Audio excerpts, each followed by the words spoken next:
Hello, early nerds. How's it going, everybody? Today's episode of the RetroBlasting Lockdown Livestream is brought to you by BC Powders. When you've got a headache and you need it gone fast, BC Powders. No, I'm not being paid for that endorsement. But if you know me at all, then you know that I pretty much take them all the time. So, I don't know if Michael's going to show up.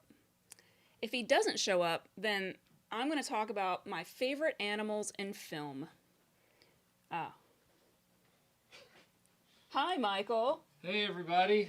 Welcome, everyone, to the RetroBlasting Lockdown Livestream number 10. That's right, number 10. World War II movies and TV shows. a ginormous amount of packages and presents and surprises that we will be unboxing On the stream.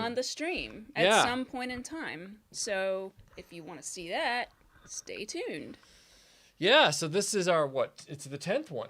This is the 10th lockdown, so that means the lockdown live streams have been going on for 10 straight weeks. We haven't missed a Saturday. No. We are not in any way running out of topics. As a matter of fact, after this live stream is over, the next live stream's topic will be either Doctor Who or something like that. This live stream, though, there was a little bit of confusion about whether or not it was going to be about World War II. And no, we're not about to do a World War II history thing. This is about the pop culture around World War II. This is about the genre of films and television that have been made about that topic. And I wanted to start this live stream by kind of just getting a sense from you, because I know your dad was in the military, but in Vietnam. But not in World War II. Not in World War II. He was in Vietnam. When you were growing up, were these types of films just playing constantly in your house, or were they not? Like, because I know your dad is into, like, you know, science fiction, classic movies, classic TV of all genres. So, Yeah, I mean, I think there was a lot of war movies, but you got to remember, like, back in the 80s, we were all, like, just beholden to, I can't think of the word, we were forced to watch whatever was on TV. There wasn't, you know, until further into the 80s, we didn't have the opportunity to rent VHS and buy movies and stuff like that, and my dad was kind of a workaholic, so he wasn't home enough to warrant buying a lot of movies. So if there was something like this on TV, he definitely would have watched it. I remember going to sleep at night and hearing the sounds of airplanes, that sound that's like airplanes flying. That's, to me, like, all of my nightmares as a child had that in the background. right. So, like, for a long time, I had a large aversion to these types of movies because that sound, that, yeah. and with the shooting and everything, ugh. But, yeah, I mean, not as much as you would think, actually. And I know he talked about when he saw some of the more realistic modern war films that it sort of was like a little too real for him. Right. So, Right. most of these are not going to be like that, though. No. The progression of World War II films throughout entertainment history goes in its own phases as well. And I wanted to touch on a few of those during this live stream. Now, Real quick, yeah, Matt Movies Yes. has our first super chat, and he says, I'm a huge World War I and II buff, so this will be a ton of fun. So many great films. My favorites are Bridge on the River Kwai and The Great Escape. yeah. As a matter of fact, Bridge on the River Kwai and The Great Escape should be right here. Yep, they are both right here in this stack. There are too many movies to list, and I own quite a number of them. I don't claim to have seen or own every single film about World War II ever made. That would be impossible. That would be like saying I've read every book that's ever been published. It's next to impossible. That being said, if we were to talk about the 40s first, meaning the movies of World War II that were made in the 1940s, it's not inaccurate to say that a lot of the John Wayne films and the, Cary Grant movies and things like that, they were sort of propaganda pieces by and large. There are a few exceptions that I want to bring up, but a lot of them were trying to keep morale up. They were out there. You're talking about during the war. Yes, movies. during the war. The ones that Sure. were made during the war. Yeah, So like sure. Flying Leathernecks and The Sands of Iwo Jima and all that kind of stuff. Those were there to keep people's spirits up. They showed a little bit of the sacrifice. Like if you watched Wake Island or something like that, it was trying to show you the gravity of the situation. But by and large, they were saying, you know, let's keep our spirits up and do our part on the home front. However, there are a few movies that they still have that there because that was part of the mandate, but they transcended what their purpose was just a little bit. And so one of those movies which we've watched is So Proudly We Hail with Claudette Colbert and Veronica Lake, which was about the nurses in the Pacific trying to keep everything going and moving while the Japanese were invading the islands and invading China, which I thought was a pretty interesting and unique film from that. If you haven't seen it, it's called So Proudly We Hail. That's one of my picks for one of the more unique World War II movies from the 40s. Yeah, I really enjoyed seeing, which I don't think there are a lot of movies that show this. I'm sure there are some, before you barrage me with them, but there just aren't a ton of them that show nurses and what they kind of went through. We do have a super chat. Short for a stormtrooper says, Michael, I would love to chat with you personally. I understand you're busy, but it would be cool to chat. How can I do that? Possibly an email. Yes, you can send us an email at retroblasting@gmail.com. Yep. So I answer the emails. Yep. There's nobody else doing that except Melinda and myself. So, and usually it's me because I'm usually, as Melinda will tell you, I'm on my phone all the time, which is probably not healthy, and so I see the emails before everybody else. That's true. Fat Cat, hello, Scotland. I'm so jealous. I wish I were there. Okay, so Scott says, for keeping morale up with the war movies, it's tough to beat Abbott and Costello, maybe outside of what we're talking about here, but they made great stuff.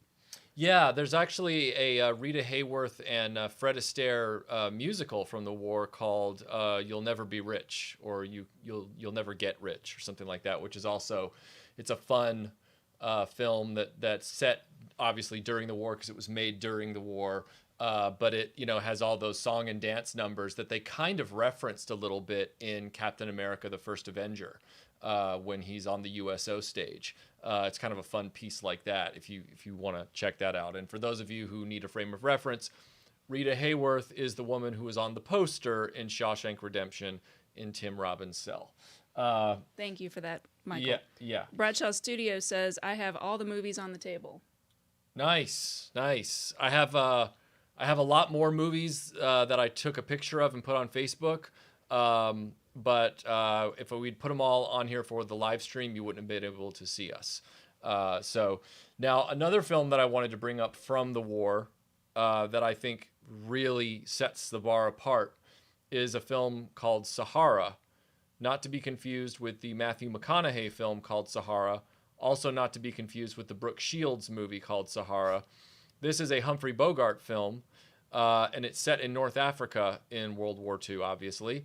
And he is a tank commander with a tank crew, and along the way, trying to get out of a battle with the German army, they pick up a various group of stragglers. They pick up some Brits, they pick up some Australians, they pick up a North African soldier, and they pick up an Italian prisoner, and they make their way to a mosque.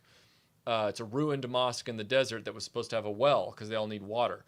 And at this mosque, they realize that the well is going dry, but a huge German battalion is on their way, and they're trying to get to the front. And they realize they're between the German battalion and the front, their own forces. And if they don't delay them or hold them off, it could be really bad for their allies, their comrades, in the main part of the army, the main part of the forces.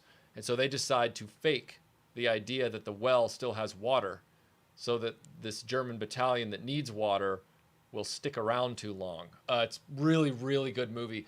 And it doesn't do that it doesn't do that rah rah propaganda thing as much as a lot of the other films from this time period did. So I wanted to just mention that one. So I have a couple of things. First off, Mathis, I can't pronounce that, so I'm sorry. I know I butchered it. He says, "Have you seen the war movie called Come and See?" Yes. Yeah, it's on the table, It's on the right? table. So yeah, we will be getting to that. And then someone, Knights of Old says, asked me my favorite World War II metal songs. The first one that comes to mind is Blitzkrieg by Metallica, but I don't know if that's the best one. It's just the one that's coming to my mind because I'm on the spot. So I'd have to think about it. I know everyone's going to cite Iron Maiden. I know they have a whole bunch of stuff because Bruce Dickinson is a huge, history buff and pilot and all this kind of stuff. I just don't know. I'm not the biggest Iron Maiden fan. I don't dislike them. I just don't know their stuff. So I can't really just come up with their songs off the top of my head. Yeah. So, yeah, lots of people are saying Ace is High. I guess maybe that's the song. So, yeah. You were. Oh yeah, so those are the two. So Proudly We Hail and Sahara that I wanted to cite from the war period that I thought were worthy of note. Once we get into the 50s, the post-war era, late 40s and into the 50s, things have their own flavor before we get into the 60s. There is a little bit of fictionalizing going on. A lot of it is trying to create pastiches so that people can understand things that happened during the war. Can I ask a question Yes. real quick? Which era do you think made the best World War II movies? Which decade? That's so hard to say because it's not so much about the era that made the best as it is about the people working on the particular project that made it the best. Like I look at old World War II films the same way I look at old science fiction. What's the quality of the script? What is the story that they're trying to tell, and how well are they telling it? What is the movie trying to say? Not so much about that explosion was hokey or, oh, they don't have Sure, squibs. but as you're talking about these, and I know we've talked about this in the past, each decade, for lack of a better framework, has its own sort of feel. So 50s movies feel, they're typically shot in a studio. They just have a different, and because of the constraints of the time and the filmmaking tools that they have, Right. it sort of makes the narratives have some similarities. The stories tend to be a little more small and confined versus the 60s has a different type of feel, and then the 70s, there's some Right. fatalism that starts coming in, and the 80s with the Rambo effect and all of those types of things, like not putting aside obviously special effects, but Right. it's just the tone and the things they talk about. Okay, let's take a specific director that filmed movies about the war during the war and then filmed one of the best post-war movies ever made. Okay. So let's take William Wyler. So William Wyler makes a movie called Mrs. Miniver during the Yeah. war, starring Greer Garson, which is one of the best World War II movies ever made. It has a lot of that hopefulness and some would argue propaganda at the end, but the story of it is about a woman who is trying to keep her family together during the attempted invasion of Britain. So during the Battle of Britain,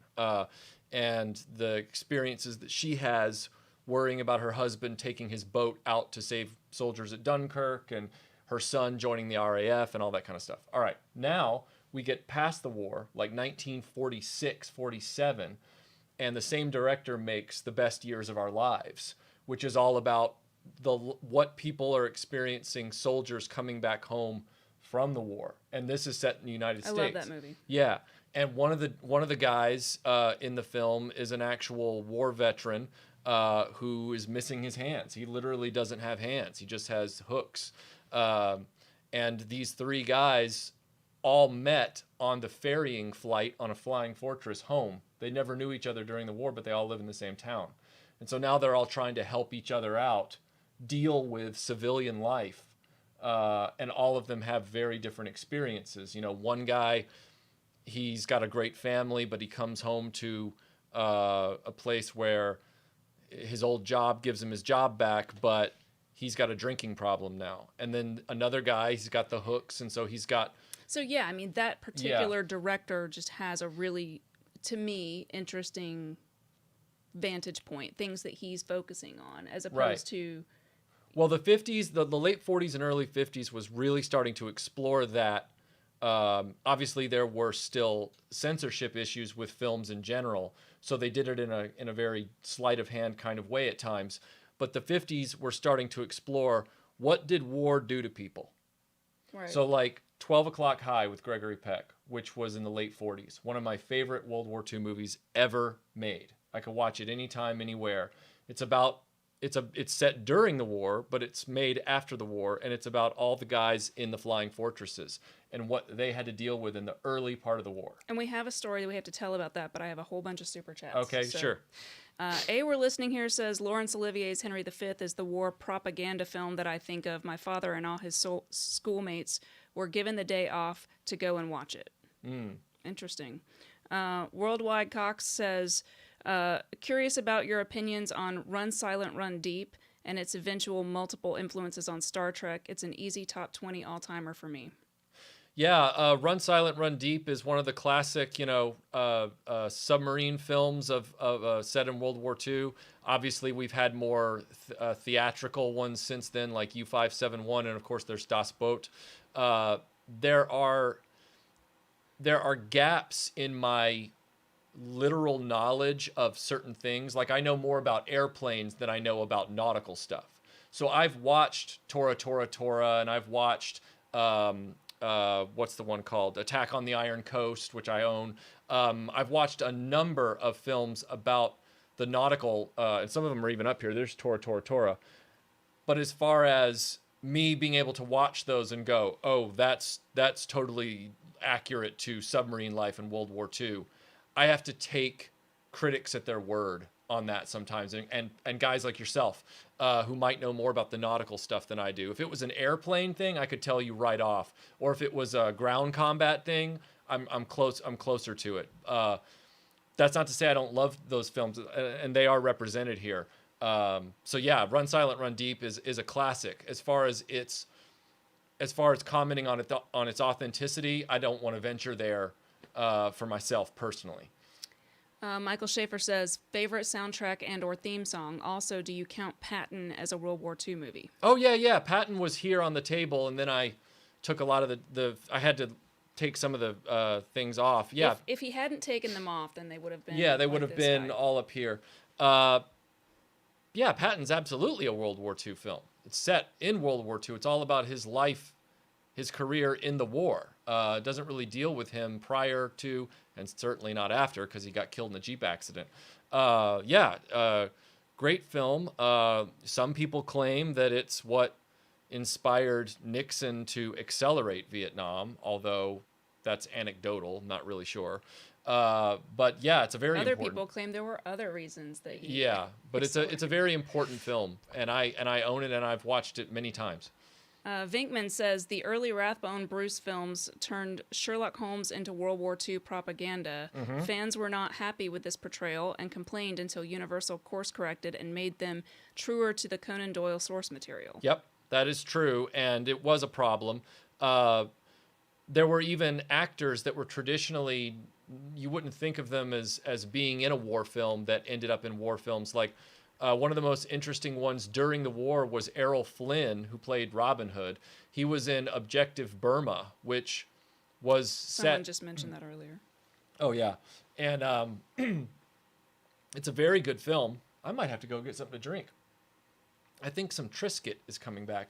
It's a very good film, but it is very against type for Errol Flynn. He does a very good job in the movie, but you wouldn't expect him to be leading an American squad.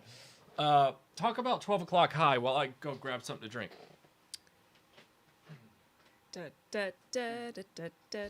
Okay, so 12 O'Clock High, we were watching this movie. This was a few years back, and of course, I'm not going to be able to tell this story as well as Michael does, but I'm just going to wing it, you guys. We were watching it, and there are all those scenes where they're taking off and landing during the war, because it's about them sort of running missions, constantly flying over Germany and doing the whole bombing campaign.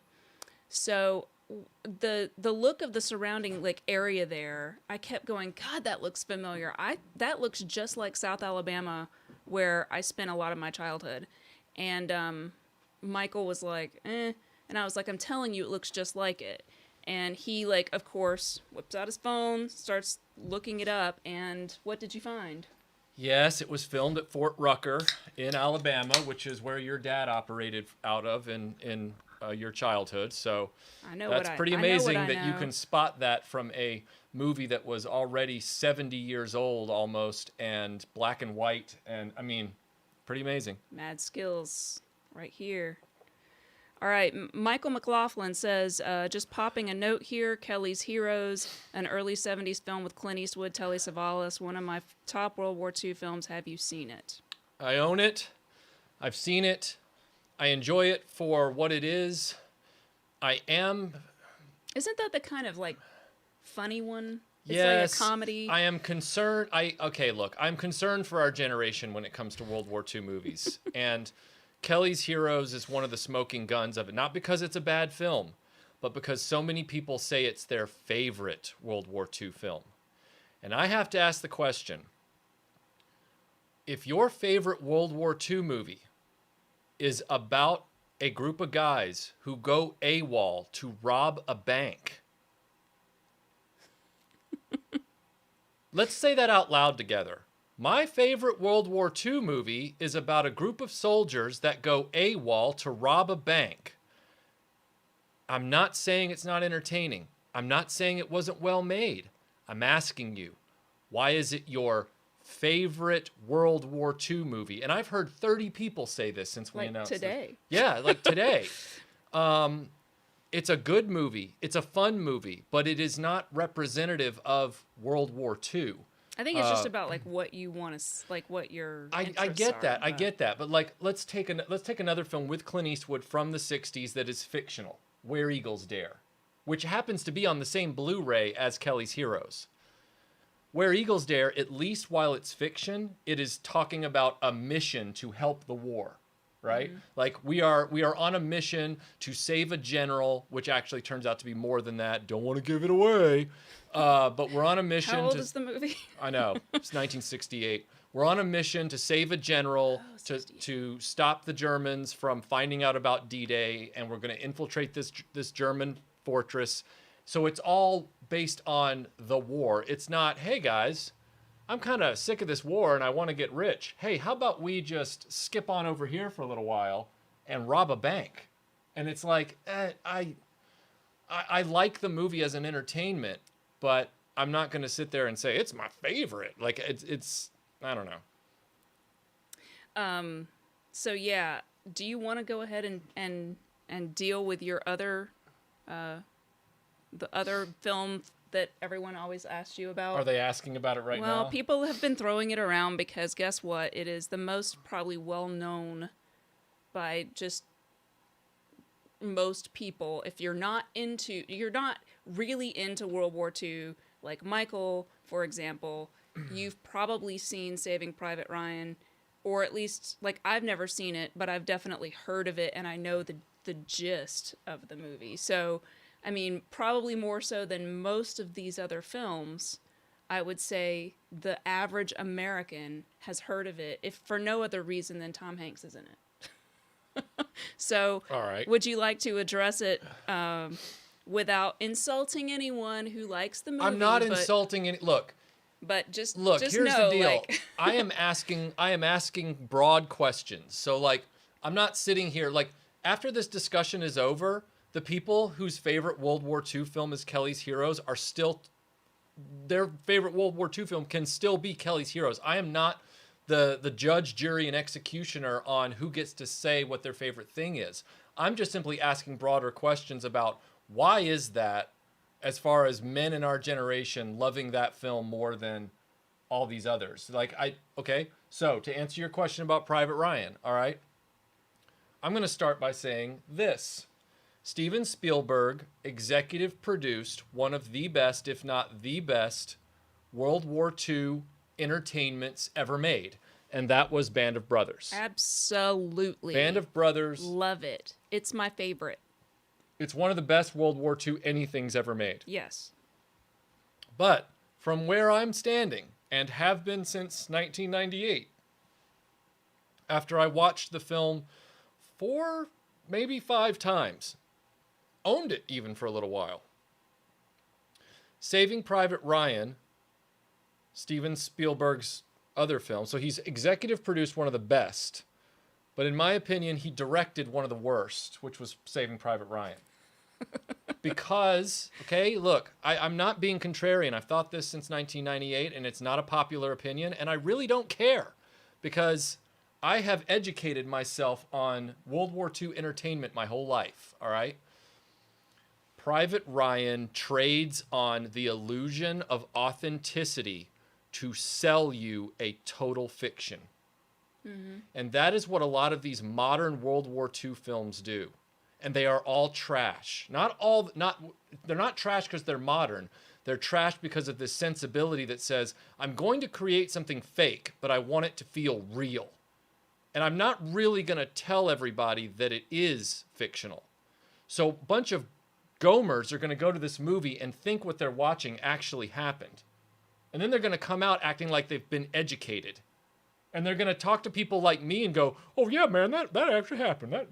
That right there, that happened. That Fury thing? Man, that Fury thing happened. And it's like, no, it didn't. I was waiting for Fury to come up. No, it didn't. And the problem is that they're not being honest. So Private Ryan, for example, trades on a 25-minute Omaha Beach sequence to sell the next... Which is always the most popular Which is always the most popular reference. part, but it's not part of the story. And then it sells that, it trades that for 2+ hours of pretentious, poetic garbage. Can you talk about the real problem with the film, though, which is the script? It's not. The script is terrible. Okay, so first of all, it's not real. It's inspired by real events. Even if it were total fiction, it's broken just in the sense of the way the military works. Right, totally. There is no way that a captain is going to be assigned a mere rifle squad and go find a guy. It would be a lieutenant or a non-com. And yet they send this captain out. And then the captain goes out with his group of guys, which, by the way, Steven Spielberg is a boomer, and I'm not saying that in a negative way. I mean that in his generation, which means he grew up on one of the best TV shows about World War II ever, which was Combat. Yes. I'm bringing this up for a reason. Spielberg is very inspired by the television and movies of his generation. If you look at the visual silhouette makeup of the cast of Private Ryan as silhouettes, they silhouette into the guys in combat. You got the lieutenant, you got the sergeant, you got the BAR guy, you've got the medic, you got the 2 riflemen. It's very much Spielberg not being able to get combat out of his head when he's making Private Ryan, okay? So you got this captain, all right? Oh, is everyone hating me right now? No, someone's making a Dad's Army reference. It's cracking me up. They don't like it up 'em, sir. They don't like it up 'em. So, yeah, and I appreciate this super chat from Scott. He says that of Spielberg's World War II movies, he ranks Private Ryan under 1941. I completely agree. What captain in their right mind decides we're going to divert from our main objective to take this machine gun nest? And as part of my strategy, we're going to take the medic and have him unarmed run up the middle of the assault. Nobody. It's a Prometheus move. The medic stays back until called for. All right. Here's another one that shows you how clueless this movie is. The name of the cowardly character in the movie, who ends up getting 2 or 3 people killed with his inaction, his name is Upham. They don't like it up. Upham. Upham.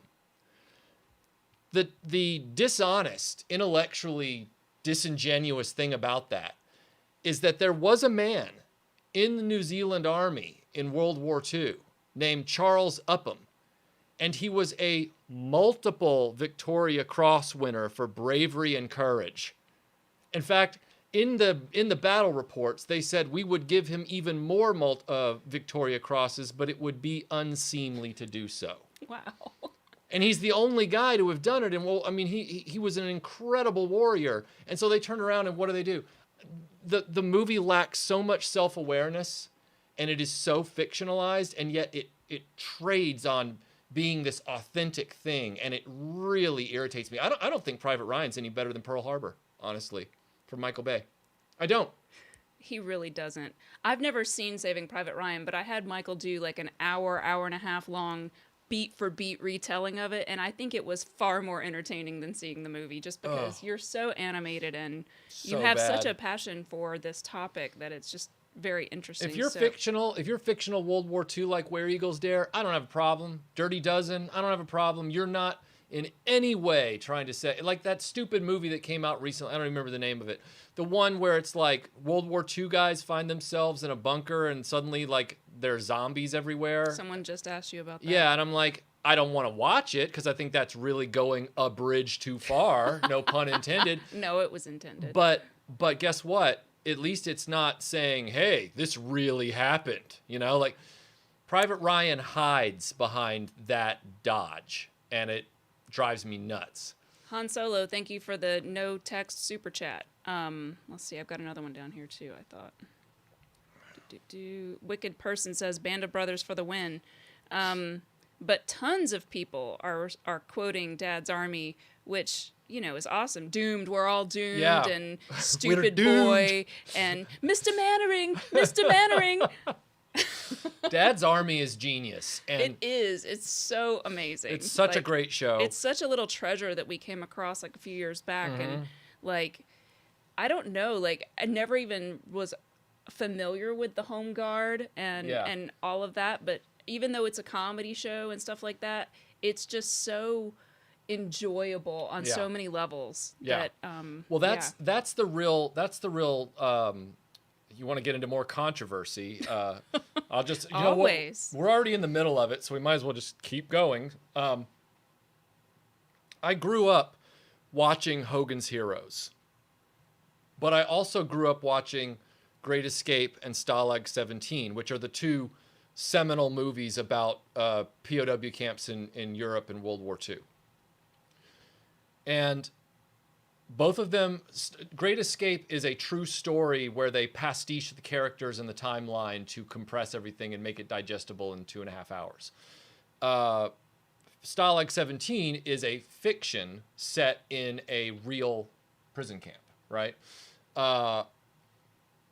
Here's the problem that I have. So Hogan's Heroes, funny show until you step back a little bit and you think about, what's funny about being in a German prison camp in World War II? Like, or in a prison camp in general. I may be giving them too much credit, but I kind of think that's what they were. Yeah, it's part of the irony. It's a juxtaposition of the worst thing with the funny thing, and it's sort of like... And again, I laughed my butt off at that show, and Schultz, and I know nothing, and all that kind of stuff. I also think they were trying to make fun of the Germans and make it a little more tolerable to look back on that time. Yeah, absolutely. However, when you compare that comedic experience to Dad's Army, it's easier to envision some of the more overeager Home Guard guys getting into these situations. Like it just feels like the laughs are given more permission, if that makes sense. Like I don't know, it seems like a better scenario for a comedy. There are times in Hogan's Heroes where things get like, okay, Dad's Army is comedy and it is lighthearted, but it never crosses over into Naked Gun type stuff. No, and because they're not actually in harm's way exactly. They're kind of, but they're not like in a prison camp, or they're not really fighting Germans. Exactly. Whereas Hogan's Heroes has to push itself almost into Naked Gun territory at times. Well, yeah, because to make that funny, you would have to. Right. Yeah, exactly. And they haven't quite figured out the whole MASH sense, like first season of MASH, where it's funny, but it's still like, you know, I know that's a different war, but I'm just saying, like, there's comedy, but it's sort of more realistic, and it is in the trenches, so to speak. Right. Michael McLaughlin says, to answer your question about why I like Kelly's Heroes, it's the acting, from Sutherland's proto-beatnik to Carol O'Connor's General Cole. Well, that's the thing. I don't dislike Kelly's Heroes. Let me say that one more time. I do not dislike Kelly's Heroes as a movie. I simply wonder why so many people mark it as their favorite World War II movie. Now, if you were to say Kelly's Heroes is my favorite bank heist movie, I'd go, okay, yeah, I can see that. Yeah, so it's more of a categorization thing. Yeah, than but if you're categorizing it as like what's a movie that really makes you live and breathe and understand World War II, I'm going to go Band of Brothers or 12 O'Clock High or The Great Escape or Come and See or, you know, one of those films. Man. It's a semantic argument. I get it, but it's very relevant to me. So Brian Dillingham says, side note, it's awesome the number of stars who served in uniform. Jimmy Stewart trained in my hometown. Clark Gable flew bombing missions. Yep. Lots of them. And you watched the one with the tank guy. Sahara? No, the guy who was the actual guy who lived through the tank battle, and he stood up on the tank. Oh, you're talking about Audie Murphy and To Yes. Hell and Back. Yeah. So, I mean... And you know, it's funny you bring that movie up. Audie Murphy had already been in like 14 films when they asked him to play himself in his own life story. And he didn't want to do it because he was like, look, I know I'm the most decorated U.S. soldier in World War II, and I appreciate you guys wanting to do this, but I don't think you guys are going to be able to capture this authentically. And even though the movie was one of Universal's most successful films until Jaws came out, like 20 years later or whatever it was, Audie Murphy was still not happy with that film. And if you watch the movie, he's doing a fine job, but everybody else around him in that movie is very Hollywood. Like it's very, and that was what upset him the most. Well, that's what I sort of think of when I think of 50s cinema. Right. Like most of the 50s movies I see, like I said, they're on sound stages. It's very removed from reality. So depending on the story you're telling, that can become very dated feeling. Whereas when you start going toward the 60s, there's like this innovation in terms of point of view. Right. And sort of looking at the world askew a little bit, and the whole, like the beatnik thing was like Right. solidly entrenched. I know it starts in the 50s, but you kind of get that weird art house kind of feeling in film. So Yeah. Scott says, setting aside the budget issue, do you think there's enough talent in Hollywood today to make something like A Bridge Too Far or The Great Escape? Could we assemble a cast like that now? I feel like there aren't as many World War II movies being made in general. Games too, like the video games. Yeah. Not to get off topic. Yeah, no, you're right. Because I assume, because we are now friends with Germany, and we don't want to keep bringing up all of that stuff. And there's probably a lot of other more political reasons why we want to kind of like change the narrative. Right. And the yeah. only way to change that narrative is to just like kind of not talk about it anymore. So like it's the same reason why like I don't think they do a lot of, like I said, the video games or even action figures and stuff like that are sort of themed Right. in that way, which is always a bummer for you. Yeah, it is. And again, I've been to Germany quite a few times. I don't have a problem with modern day Germany. I'm not sitting around like this is just a genre now of entertainment and a chronicle of some amazing stories from a huge event in human history that I just find fascinating. And you know, they always say that truth is stranger than fiction. Well, that's no more truer than some of the stuff you hear about happening in World War II that some movies have been made about. And then there have been some very smart scripts made that were totally fictionalized about World War II as well. Sure.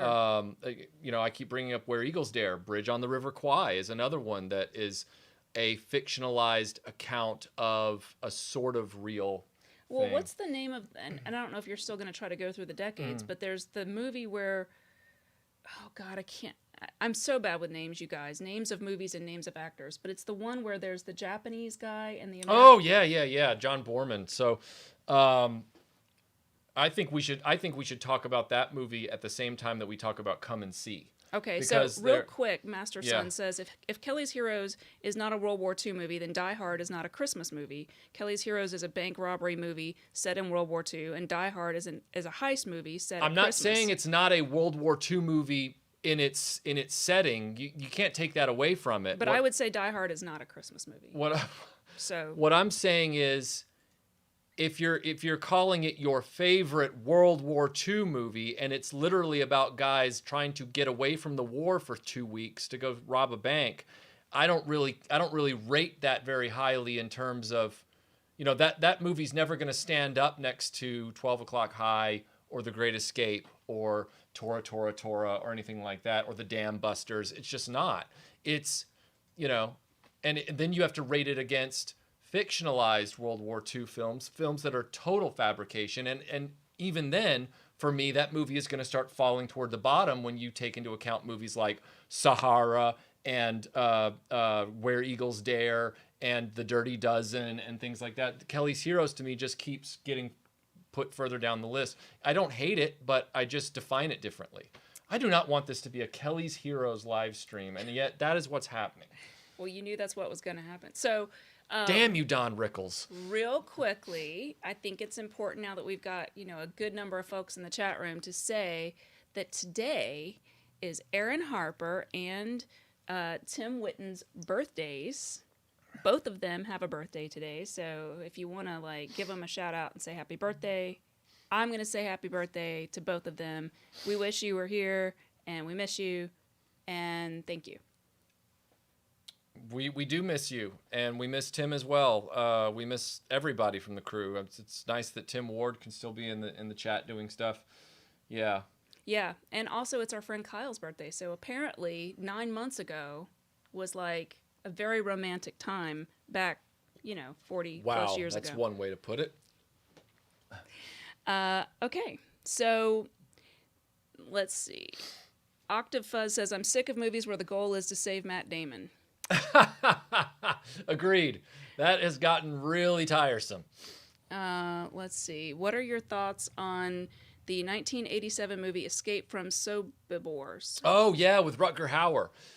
Yeah, that movie's cool because it's like, let's show you the one, I mean, it's not the one time, but let's show you one of the most notable times that victims of a forced labor / concentration camp rose up and said, we're not going to take it. And fought back. Take it. Very, very cool movie. It's one that hasn't come out yet, I don't think, on a very decent format. But I have looked for it occasionally. I'd like to add that to my collection. Scott Matthews says, what's the jacket? Lots of people have been asking about your jacket. So this is Michael's everyday jacket that he literally wears every day. And when the summer comes, a little tear comes down his face because he can no longer wear it for the next 6 to 8 months. Well, this is my RAF battle dress tunic, my World War II style RAF pilot's battle dress tunic. And this is the hat that goes with it. That's the cap that goes with it. This is the jacket. This is the jacket that I wore in the Spitfire. Yeah. When I flew in the Spitfire. Even though it was 4 billion degrees in there. I refused to take it off because I had to take this jacket with me into the airplane. Yep. Vinkman says, bringing it back to Rathbone Bruce, that's a perfect example of studios turning homes into something it's not. Fans pushing back. The studio realizing they went too far and listening to the fans. So Rathbone was sort of, his Sherlock Holmes was like the proto-Sonic the Hedgehog, where the fans came back and demanded a redesign, and they did it, and then the films were better for it. So that is telling, is what that is. Have you seen, Simon Parkin wants to know if you've seen Joseph Vilsmeyer's Stalingrad, one of the best modern World War II films. That's the one we were talking about that we were trying to find. Yeah, well, so we were looking, because I saw that listed, and I think it's a Russian production. Mm-hmm. And then I just read all these mixed reviews about it. So I think we watched the trailer for it, and it looked kind of cheesy. So maybe the film is just better than it looked in the trailer. But I was very interested in seeing it because I love watching films made completely made in other countries about World War II, to sort of see a different perspective on the war instead of just being only America, Hollywood, whatever. Right. Like seeing a German film, there are several really good ones, and then Russian films and British films all kind of tell slightly different types of stories. So Well, that's why I was talking about So Proudly We Hail earlier, and there are a number of films like that. I like movies that look at a genre from a different vantage point. It's like, I don't get me wrong, things like Band of Brothers and Battle of the Bulge and stuff like that are always going to interest me. But sometimes it's nice to like take Into the Sixth Happiness with Ingrid Bergman, yeah, where it's the invasion of China through the eyes of a nun. I believe she's a nun. No, is she a nun? I She's a nun. think she's a Yeah, nun. Yeah, and she's trying to help run a convent or a mission. She's trying to help run a mission up in a small village in China, and she has to get all these kids out, before the Japanese army comes in. Or take the movie China with Alan Ladd, where he and his buddy, played by Bendix, have to get all these kids out in a truck and help Loretta Young escape the Japanese army. If you love Raiders of the Lost Ark, you need to watch the movie China with Alan Ladd, because he's literally the prototype costume, and he drives a canvas-covered truck.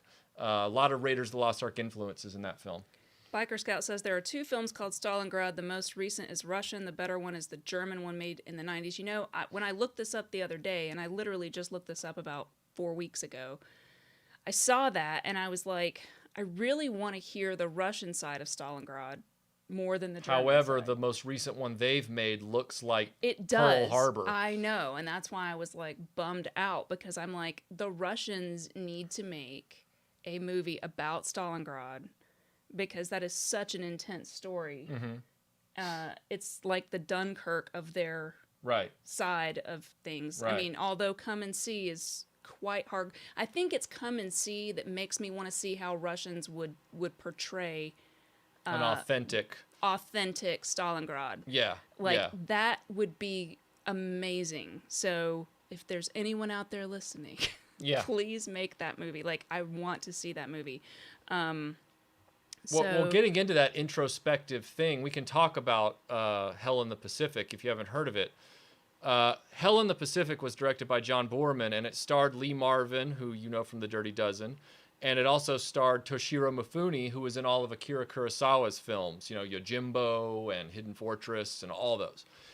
And the premise is simply that a Japanese soldier and an American soldier are both stranded on the same desert island or jungled island, abandoned island in the middle of World War II. They both washed up on it, and they're both alone together on it. And the brilliant part about the movie is there are no subtitles, and they do not speak each other's language.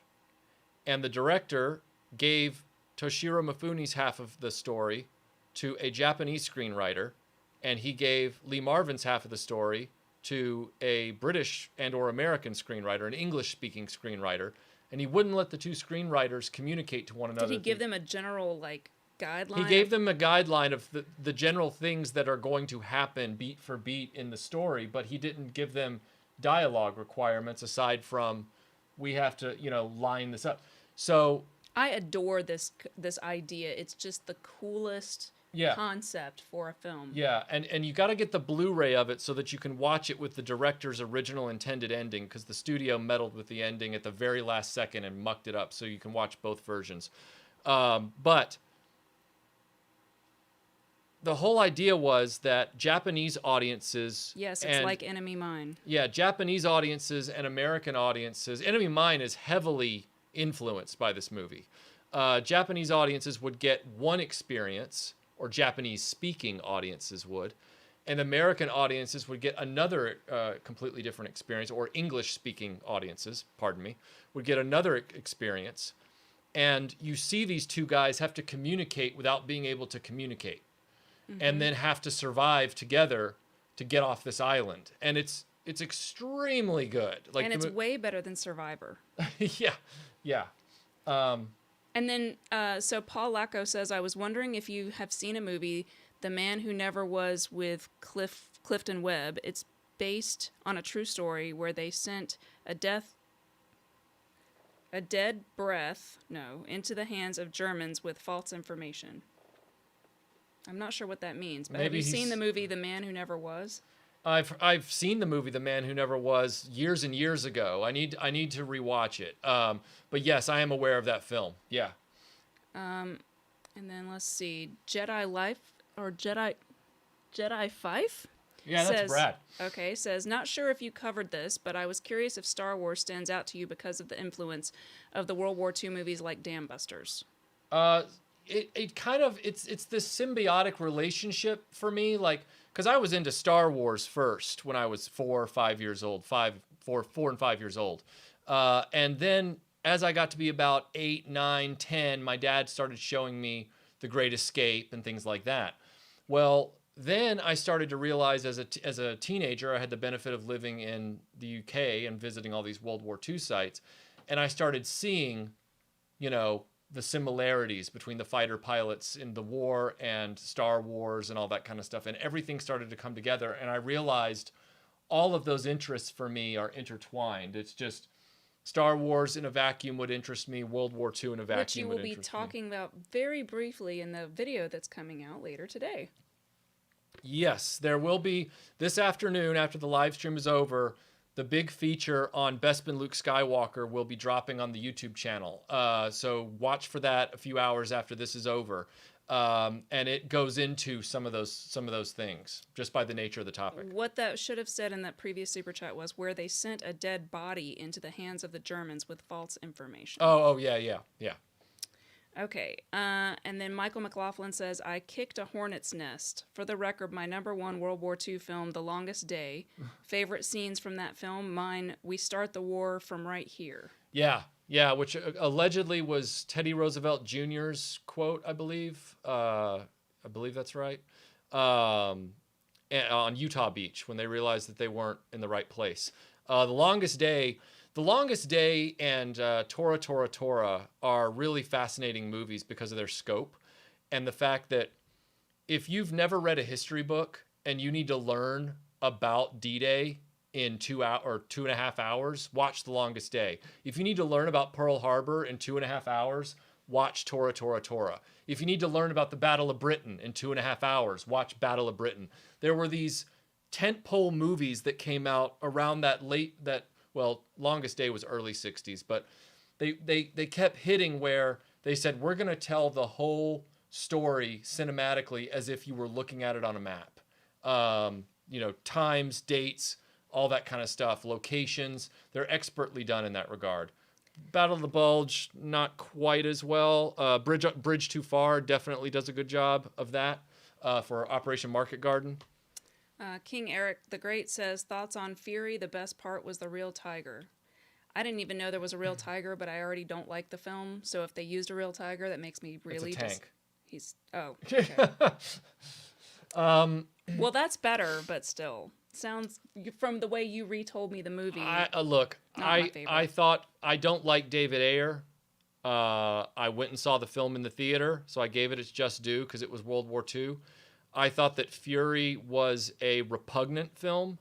I did not appreciate anything in that film that it tried to do. I thought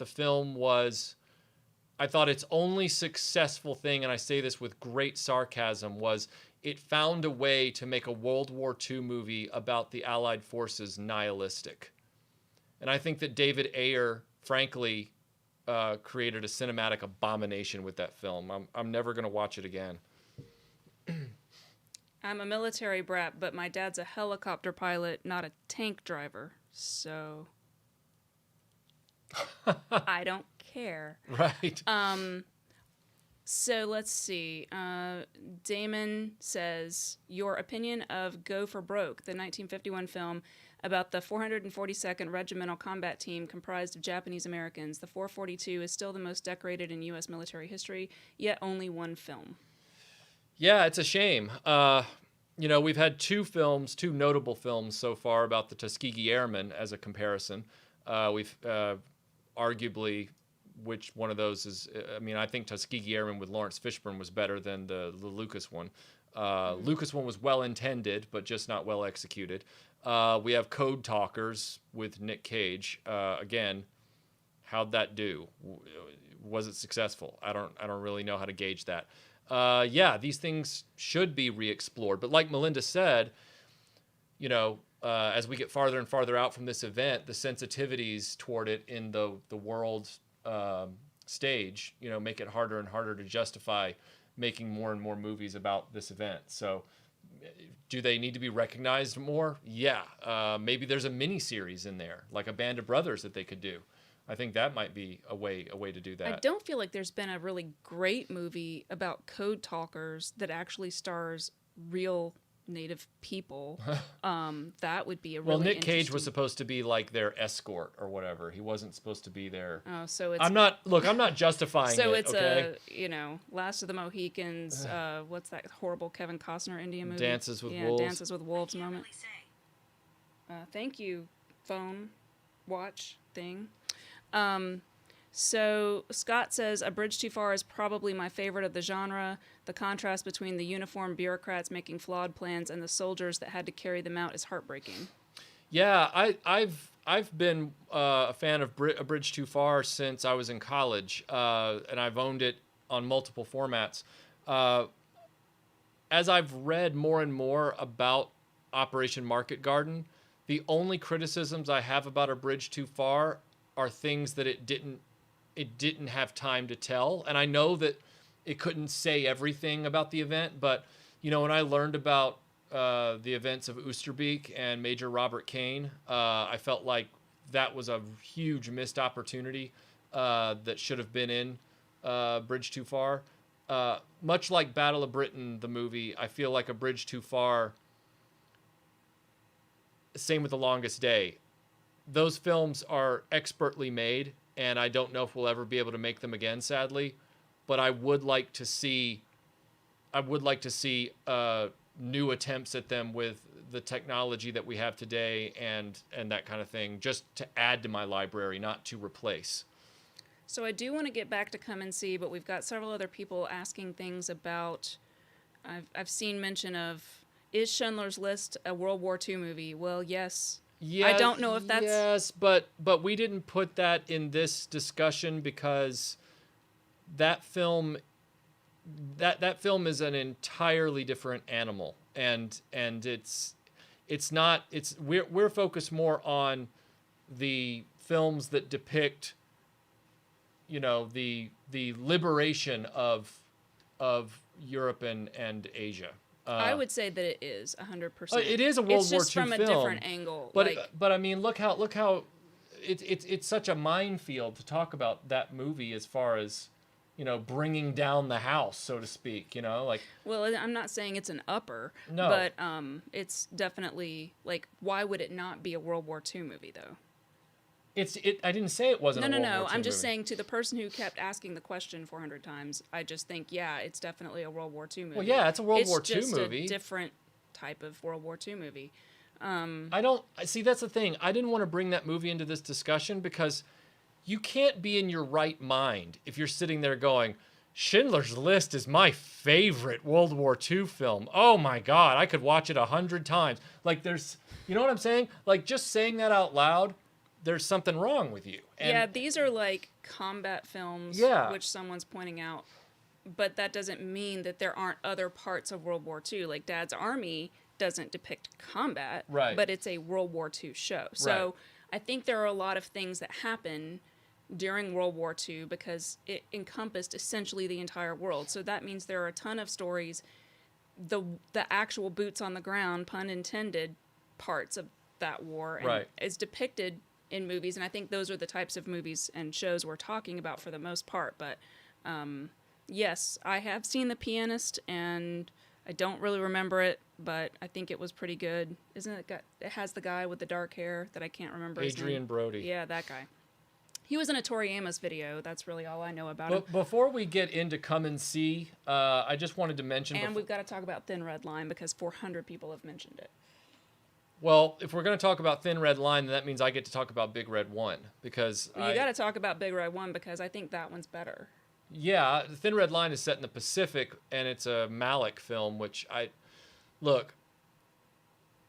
Thin Red Line and Private Ryan came out almost back to back in '98, and they started us down the path that led us to Fury.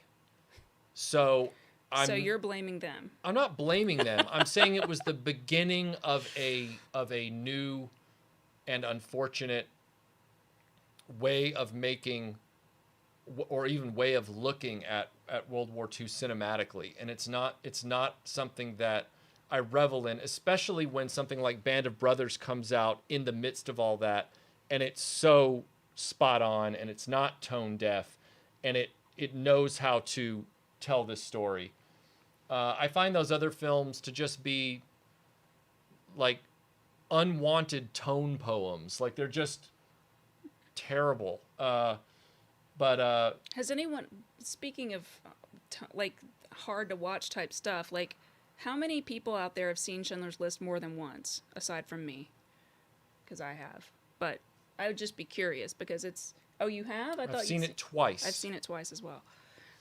Matt Ludi says, Melinda, if you had the chance to play any role in wartime, what would you do? For example, would you like the chance to shoot down the enemy in a Spitfire or run over people in a tank? I would prefer to be a nurse at the front lines. I always felt really guilty as a nurse that I didn't go and do anything like that. And so I think that would be, instead of like destroying stuff, like actually helping people. Mm-hmm. That's probably not the popular answer, but that's what I would do.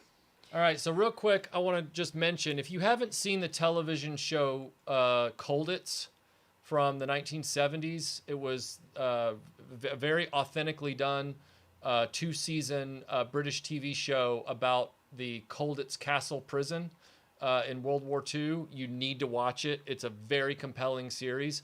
Again, cinematography and production cameras and all that stuff are dated compared to now, but don't let that stop you because the stories that were being told in it were great. Before we move on to Come and See, we're going to get right up next to it in the timeline with Big Red 1. This really good movie. And when I say Big Red 1, I mean you need to see the reconstruction. Don't watch the theatrical cut that was taken away from Samuel Fuller. Samuel Fuller was in the 1st Infantry Division in World War II, and he made a movie about his experiences. There's not literally a character in it named Samuel, but he created some characters through which he was able to tell his story.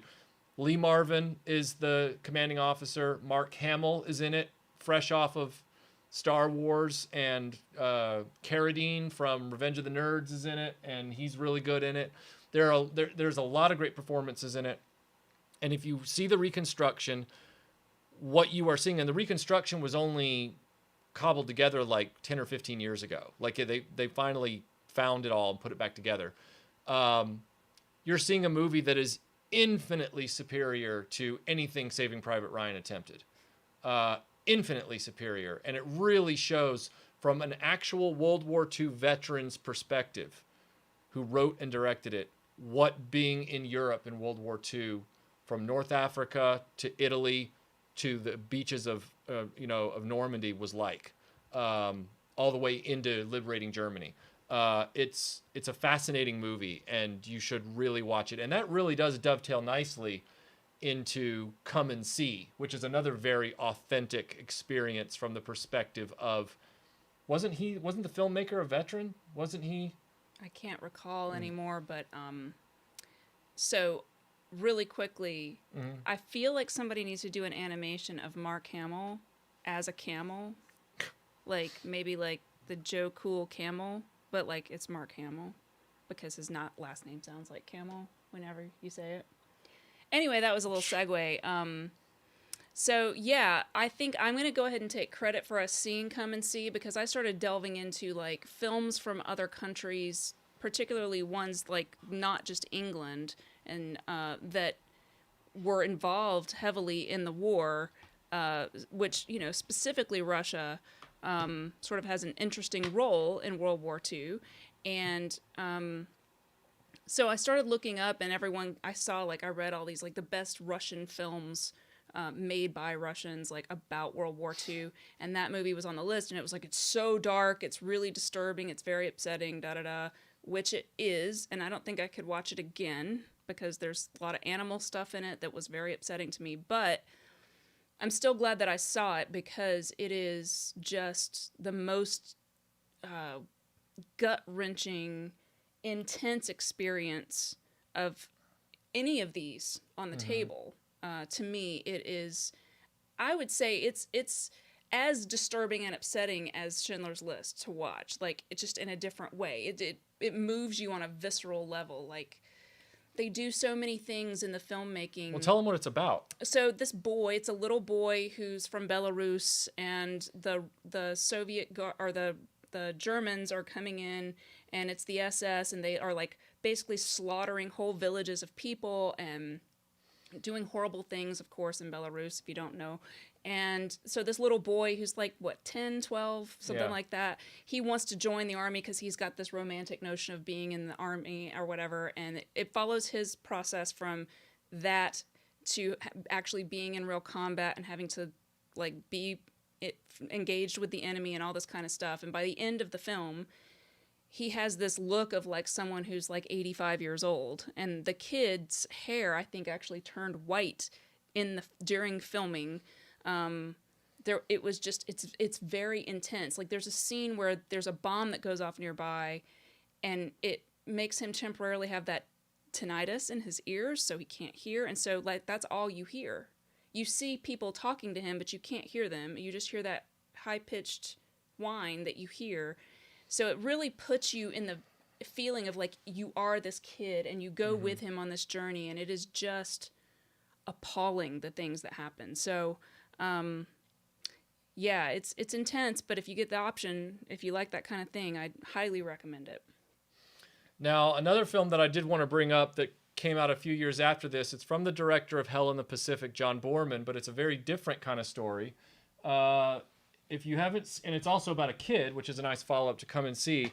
If you haven't seen Hope and Glory, that is John Boorman's autobiographical film about his childhood growing up in the Blitz and the Battle of Britain. And it's funny, and it has some, drama to it because obviously they're in a war. It's not a comedy, but it has, moments in it that only a kid would find themselves in, crawling through the rubble of these houses and hanging out with his friends, collecting shrapnel and, hoping to get out of school, because their school, might get blown up, and stuff like that. Very unique movie, fun to see. I would highly recommend watching Hope and Glory. And that's the guy that did Excalibur. Yes, John Boorman directed Excalibur. We just watched a documentary about that the Yeah. other night. Connor Fuller says, have you seen Generation War? Great miniseries from a group of young German friends' perspective during World War II. Really well written and filmed. I keep hearing about it. I haven't had an opportunity to watch it. I've read some reviews of it. I know that there have been some criticisms about that particular miniseries, sort of dodging a few things about the war that were certainly of impact to Germany at that time. But I'm willing to give it a shot if I can get my hands on it. Matt says, Melinda, can you please just tell Michael how much his words were appreciated a few years back when he talked about my family's involvement in the war? Well, you're very welcome. You're very welcome. Jeff says, don't watch Come and See on a date, even if she's a sexy history major, kills the mood. I mean, it's... Yeah, you don't want to do that. Yeah, Come and See is not a movie that It was like, I literally had to look away in several scenes because, like, it was made in, 1980? Yeah, 80 or 81, something like that. And, I don't think that they had to, make any kind of pledges about cruelty to animals. And, like, I'm pretty sure they just, like, straight up murder one or two cows, like, during the filming of this, like, for the filming of this movie, which was very upsetting for me to watch. So... Yeah. Jeff, so... Yeah, good point. Michael McLaughlin says, for Melinda, one of my favorite Doctor Who stories is the second Doctor story, the War Games, an important... Wow. That was scary. I'll fix that. let me just start over. One of my favorite Doctor Who stories is the second Doctor story, The War Games. An important character is a frontline English nurse in World War One, it says. So, okay, cool. Have you seen that one, Michael? Yes, I have. And I will watch it again when we do the video about it. Wonder how that fell out. King Eric the Great says, have you seen Cross of Iron? Very realistic. I know of Cross of Iron. I have not yet watched it, but I will at some point, yeah. I've seen Downfall, which they've made a billion memes out of, where they resubtitle Adolf Hitler screaming at his staff about all kinds of things. But I have the original film, Downfall, which I've seen. Photo Practica says, have you seen any war films about the Finnish and Soviet Winter War in 1940? Well, I know about the cool assassin guy who the sniper hung out in the tree and just totally he was such a badass. Simo Heiha, the White Death. Yeah, we know. We're aware of that. I haven't watched any films about it, mainly because it's right before hostilities break out, in Europe between Germany and other countries. I know that they were mucking around in Spain and things like that, but as far as the timelines go, as a matter of fact, 3 of the original American RAF volunteers in the Battle of Britain had not intended to be in the Battle of Britain. Their original intent had been to get to Finland to fight the Russians in that war in 1939, and they couldn't get from France to Finland fast enough, and then they had to run back across the channel, and then they joined the RAF. So Jason Garcia says, only 2 reasons to watch Schindler's List. Number 1, first viewing. Number 2, you're showing someone else. Super important movie, but it's not something you run to watch for entertainment. Thanks for everything, guys. Yeah, I couldn't have put it better. Yeah. I mean, I would say that the film has some, some of Spielberg's best filmmaking techniques. So even though now, we've seen things like The Sixth Sense, where you're using, colors to sort of hint at and foreshadow, if you've ever rewatched The Sixth Sense, and hey, spoiler alert, the red throughout the film is a signal of death, and it's it's tied, they're using colors to sort of hint at things and use that part of your brain that kind of knows that stuff. And he does that with the girl with the red cape. He does some really good shot compositions and different stuff like that. I think it's hard to watch multiple times. I would say that. I don't know if it's not worth watching multiple times. It's just so upsetting. Yeah, I wasn't implying that it was... See, people always take my comments the wrong way. No, I'm not saying it's your comment. I wasn't implying that the film isn't of quality. I wasn't implying that the film was bad. I was implying that the film was just so psychologically taxing. And it's also not the kind of film that you want to run around saying is your favorite movie. I feel like that about space, 2001: A Space Odyssey. It's mentally taxing. But at least it's mentally taxing, but... It's not as upsetting, but you wouldn't be disturbed by somebody saying, yeah, I love that film, I watch it once a month. No, it's a movie that if somebody's watching it all the time and enjoying it, then that's a little creepy. Right. Dean says, what do you think of Flags of Our Fathers? It's a World War II movie, but not combat-centric. Yeah, which also was filmed at the same time as Sands of Iwo Jima, or not Sands of Iwo Jima, I'm sorry.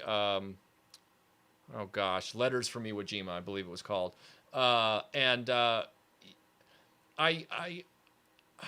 To me, that film, I know it was one of Clint Eastwood's pet projects, and I think he pulled it off really well. I'm just not sure, because it was reaching that level of angst and postmodern interpretation. I don't know how to describe what I'm trying to say, but it didn't resonate with me the way Band of Brothers did. And even Band of Brothers' unofficial follow-up, The Pacific, I felt like that was a better experience than Flags of Iwo Jima, but I didn't feel like it was as engaging as Band of Brothers. It's hard to explain. I do not think that I do not think that Clint Eastwood's Flags of Our Fathers is a failure in any way, but I think you have to be very, very interested in that.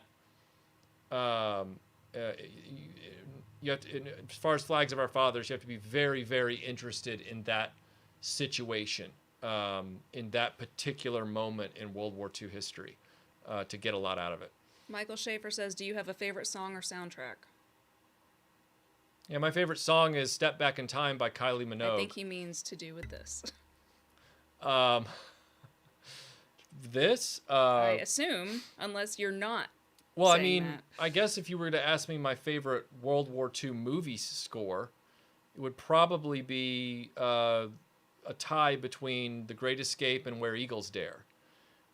If you were to ask me my favorite song from World War II, it would be either something from Glenn Miller or it would be Six Jerks in a Jeep by the Andrews Sisters. We're six jerks in a Jeep. Yeah. So Wicked Person says Tom Baker autobiography, Tom's Shrapnel Collection. I don't know what that means. Well, Tom Baker grew up during the war. So he had a shrapnel collection as a kid. They would collect shrapnel, so. Yeah. Okay. Bradshaw Studio says, have you seen The Great Dictator? Yeah, I've seen The Great Dictator with Charles Chaplin. Yep. Let's see. Jacob Stermos just sends us some... Oh, thank you, Jacob. Appreciate that, man. Hope you're doing well. Let's see. Now, I can finally go back and read some of these other ones. What's the movie with the soldier that blows up a dam with kids? I don't know. He blows up a dam with kids? I don't know. Well, let's see. There's the Force 10 from Navarone with Harrison Ford where they blow up a dam. There's the Dam Busters where they use Lancasters and the newly developed bouncing bomb to blow up a dam. There's Attack on the Iron Coast, which really isn't about a dam necessarily, but it's about dry dock doors that they're blowing up at the submarine pens or whatever it's called. I'm not sure. Repeat the question. I already deleted it. Oh. Off of my feed. Okay. So, I don't know. Michael McLaughlin says Jude Law, Rachel Weisz in Enemy at the Gates. Love it. Yeah, we watched Enemy at the Gates. I have that on DVD. Melinda said that while she appreciated a movie about Stalingrad, she didn't like the fact that everybody had English accents and not Russian accents. Oh, yeah. And that is a pet peeve of mine. I gotta say, like, I'm gonna need Russian with subtitles. I don't want to hear British people pretending to be Russian. It's literally the weirdest, like... She just wants to see a Russian perspective made film that's not... I don't want the Brits' perspective of what Russians think. I don't want Americans' perspective of what Russians think. I want Russians' perspective of what happened there. Just like I would want, the British perspective on what happened at Dunkirk or, any of those types of things. Which we got with Christopher Nolan's film. I think. Yeah, I think it's really well done. We haven't talked about that, but Chris Cushman said thoughts on Sahara since it's fictional. I think you talked about that earlier. Yeah, we talked about Sahara at the very beginning of the live stream. It's one of my favorite World War II films that was made during the war. I actually was watching it like 2 weeks ago. It's a great movie. Keith points out that Jude Law is a wonderful actress. So that's true. There's one other film we haven't talked about. There's probably a lot of films. There's a lot we haven't talked about, but there's one other film that you and I have not talked about. Okay. Darkest Hour. Oh, yeah. That's definitely one of my favorites, for sure. That's all you have to say about that. Well, I mean, I feel very self-conscious talking about films in front of you because you are such a cinephile. Talk about it. Talk about it. Say what you want. Well, I love the... I get really tongue-tied. What are you looking at? Turtle Biscuit says Dirty Dozen is probably my favorite, but I am a Bromden fan. I think he means Brosnan. Or Bronson. Charles Bronson. Yeah. I'm not good with names, y'all, so if you spell it that way, I'm just going to read it the way it's written. So, yeah, I think that, it's amazing what Gary Oldman was able to do. Like, I think I went into that movie not even knowing that was Gary Oldman. Like, I think I just sort of walked in not knowing much about it because you wanted to see it, and I was like, okay. And so I was just kind of along for the ride. And so I think it was like at the very beginning or right before the movie that you told me it was Gary Oldman, and I was like, I remember the first 20 minutes of that movie just looking for Gary Oldman in that face and not seeing it. Like, I just am like, how did he do that?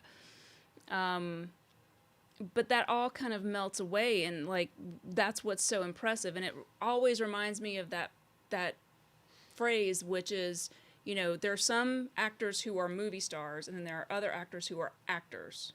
And Gary Oldman is definitely an actor who doesn't want his stardom to sort of take the lead in the part he's playing. He wants to, like Daniel Day-Lewis or whatever, like dissolve into whatever part he's playing. And it's so impressive to see that so well done by someone who is pretty famous. I love the way that they put up the, you know, the dates, like the days of the week and the, you know, the date on the calendar up on the screen. Like just the composition of the film and the shot composition and all of that. The music is amazing. Everything about that movie was just so much better done than it had any right to be, I think. But I really loved it. So, I mean, you're the movie person. What did you think? I don't have anything else to add to that. I think Darkest Hour is one of the best. You wanna ask me like, people say, oh well, then you must not like modern World War II films. And I say that's not true. For every Fury that I hate, there is a Darkest Hour or Dunkirk that I really like. And Darkest Hour is by far one of the best films I've seen in the last 5 years. Great script, great acting, great cinematography, a true artistic vision for how the film was going to be made, great economy of dialogue, and I mean, it just great film all the way around. So, yeah, I just wanted to make sure that one's actually sitting right in front of you over there. Chris Cushman says, if you want the Russian version, Stalingrad 2013. I think that's the more modern. If that's the one where it looks like a guy is literally jump kicking a grenade in the trailer, then I'm gonna have some problems. I'm gonna pass on that, but yeah, like someone asked you earlier, like what you thought of, what's the one that you mentioned earlier it's about Pearl Harbor. It's Pearl Harbor. What did you think of Pearl Harbor? Pearl Harbor? Yeah. Oh, Pearl Harbor. That's what you thought of it, and movie. Pearl Harbor is a dog dookie of a movie. Like, it is just terrible. Like, if you want to learn about Pearl Harbor, I don't care if you don't like dated films or if you don't have the fortitude to sit through a movie from the 60s or whatever. That's your problem, not mine. If you want to actually learn about Pearl Harbor, you'd be better off watching Tora Tora Tora than you would be watching Pearl Harbor. That movie was trash. I mean, it was just trash. When you have Pearl Harbor veterans walking out of it at the premiere at Pearl Harbor, you know you've messed up. And they messed up. The movie was garbage. It's garbage. Kal-Al48 says, love the live streams and the channel. Thank you. Oh, you're welcome. Let's see. Stiff Kitten says, Melinda, for accents, please check out Death and Stalin. And Michael, please check out the Japanese The Human Condition. The Human Condition. Okay, I will. Thank you for the recommendation. Good. Thank you. That's awesome. All right. Thoughts on Casablanca? Supposedly Bogart's character was an inspiration for Han Solo. I've owned Casablanca in almost every format it's ever been put out on. The only one I'm still morbidly curious about is the very briefly available colorized VHS version from Turner, which one day maybe I will venture into and see how it looks. So earlier, people were asking about Lawrence of Arabia. Lawrence of Arabia is World War I. It's not World War II. I thought so, but I just... Yeah, so... But you do love that movie. It's my favorite movie next to Empire Strikes Back, meaning they're equal. But it's not World War II, guys. It's World War I. Scott says, Hornet's Nest is the Rock Hudson movie where he and the kids blow up the dam. All right. Oh, Hornet's Nest. Yeah, okay. Cool. Let's see. Did you talk about Objective Burma? I think you did. Yes, I've talked about Objective Burma. Talked about it earlier in the stream. Great movie. Beta Ray Bob asks, did World War II movies have an influence on how you played with your G.I. Joe figures? For me, those did inspire some of my playtime adventure stories.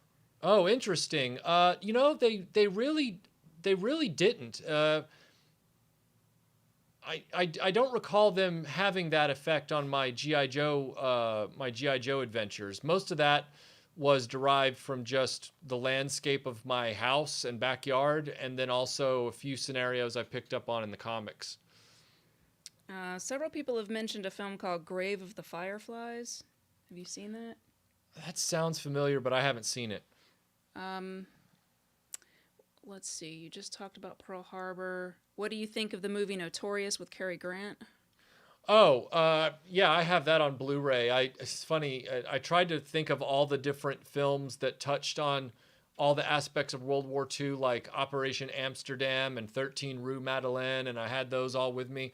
But I let that one slip by. Although I'm trying to remember, isn't that a post-war? Isn't that a post-war film in terms of well, maybe it wasn't. I'm trying to remember when it was made. Maybe it wasn't. Studio Ghibli is Grave of Fireflies. Oh, okay. But it's a great film. It's one of my favorite Hitchcock films, next to Shadow of a Doubt and Rear Window.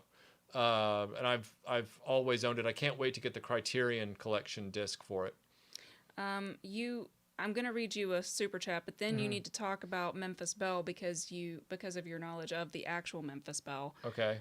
So Logan Michael says, "Great job on the Bespin Luke video. Thank you. Can Hasbro finally make an accurate vintage collection Bespin Luke? The latest release looks like an updated version of the Kenner Stormtrooper Luke head sculpt." Oh, you talking about the 3 3/4 inch one, or are you talking about the Black Series one? I assume you're talking about the 3 3/4 inch vintage collection Bespin Luke. Yeah, I mean, his head does look a little mushy. They could have reworked that a little bit. Maybe they can send us a new head in the mail and we can just pop ours off and put the other one on. That'd be cheaper. And then you want me to talk about Memphis Belle, the movie? Well, real quick, I got another super chat. So Master Son says, Biker Scout 74 asks, have you seen the original The Inglorious Bastards, an Italian movie made with American actors in 1978? Yes, I have seen that. And as a matter of fact, when I saw the Quentin Tarantino version, which is one of the few World War II films I owned and then got rid of, I was extremely disappointed when I saw Inglorious Bastards, because I thought it was going to be one type of movie, and I was really excited, and then it turned out to be this other thing, and it was a real letdown. So, Logan Michael says vintage collection. Oh, the vintage collection one. Yeah, his head's it's a lot better than the Saga edition from 2007, though. All right, you want me to talk about Memphis Belle? I want you to talk about Memphis Belle and the Memphis Belle. Okay, so for those of you that don't know, the Memphis Belle was a flying fortress. It was a previous model to this one, but it was from the same bomb group as this one. This is Shoo Shoo Baby. Memphis Belle was a B-17F. This is a B-17G. The Memphis Belle was in the war in Europe in 1942 and 43, and it was. Let me put a big asterisk around this. It was the first flying fortress to survive 25 missions and be sent home.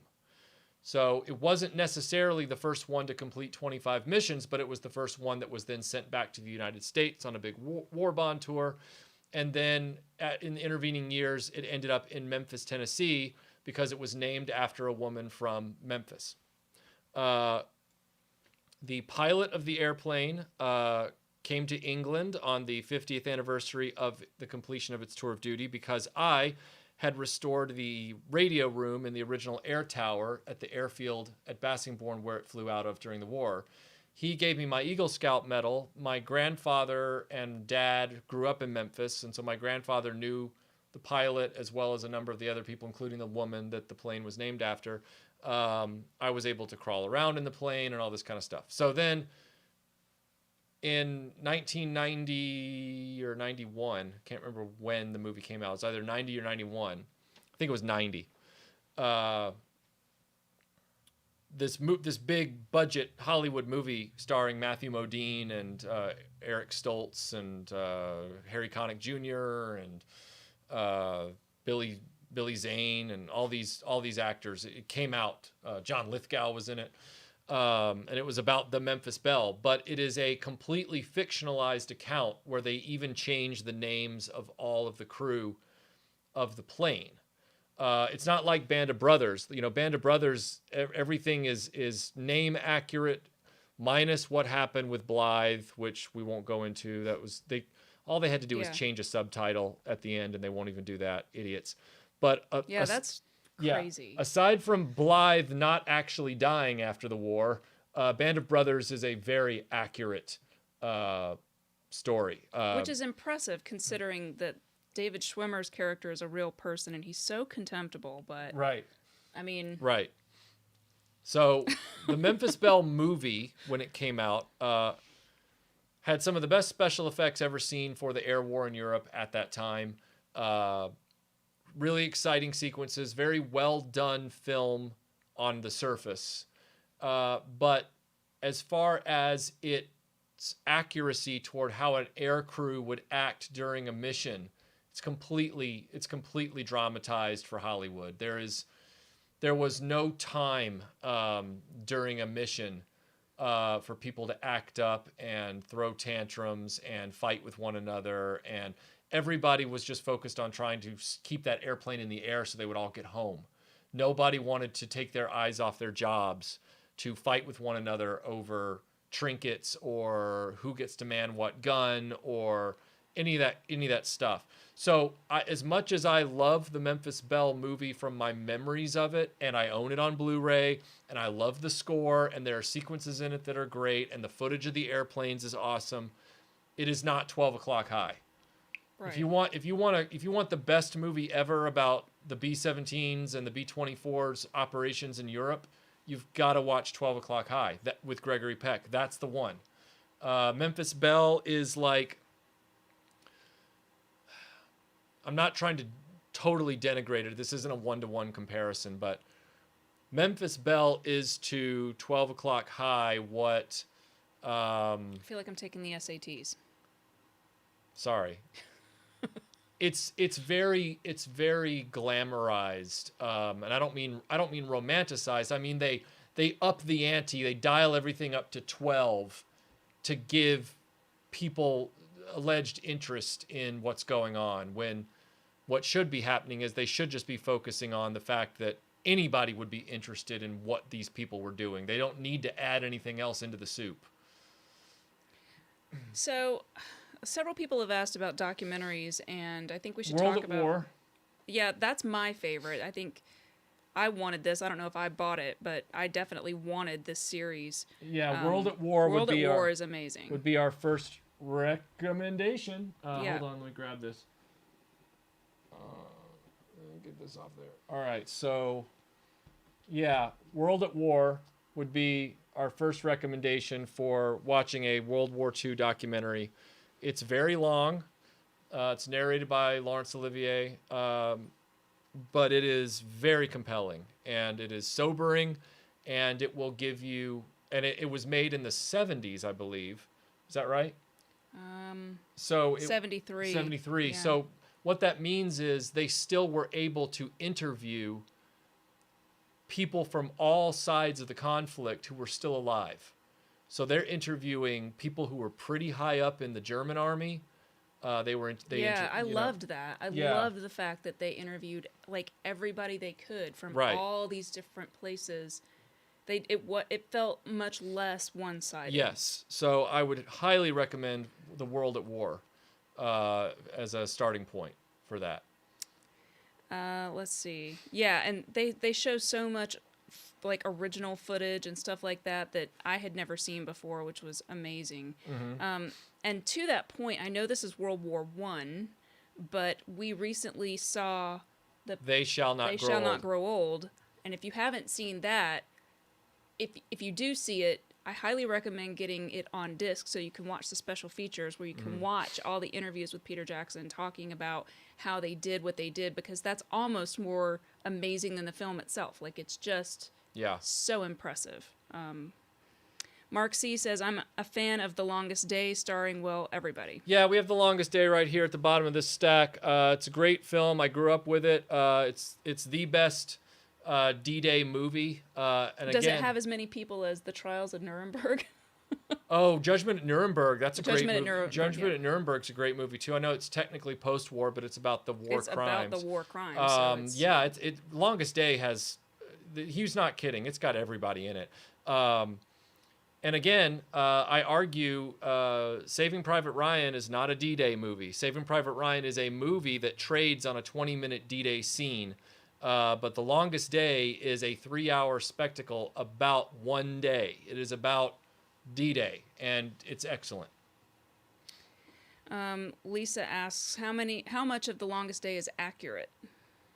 Well, as far as time and place goes, the names of a lot of people, like obviously they have key names in there, like Eisenhower and Roosevelt Jr. and people like that are there. Some of the other characters, from what I recall, are not necessarily named day and date after people. Some of the German officers are accurate to who they were in history. And a lot of the time, places, and locations are correct. So Pegasus Bridge is correct, and the paratrooper landing is correct. And then I believe it's Ouistreham, the assault on Ouistreham, that's correct. All the beaches are correct. Point de Hoc is correct. There's a lot of stuff in Longest Day that is authentically chronicled. Several people, or maybe the same person multiple times, has asked about From Here to Eternity. Yeah, From Here to Eternity is the drama with Burt Lancaster and George Reeves of Adventures of Superman fame. And it's the movie where he thought he was finally making his break out of television, and they did the test screening, and all the guys in the audience were like, look, up on the screen, it's Superman, even though he wasn't playing Superman. And so the top brass at the studio were like, cut his role down to nothing. And so they literally like almost completely cut him out of the movie. Wow. And it's the famous movie. You've seen the clips from it where it's the two people. It's black and white. It's the two people kissing on the beach. Oh, I know. I was just I've never seen it, but I know that scene from it. Yeah. So I'm like, is that a World War II movie?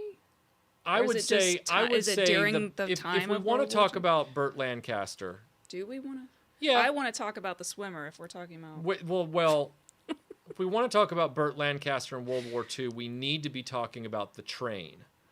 Because The Train is a great movie. And if you haven't heard of it or seen it, it is about the German retreat from France.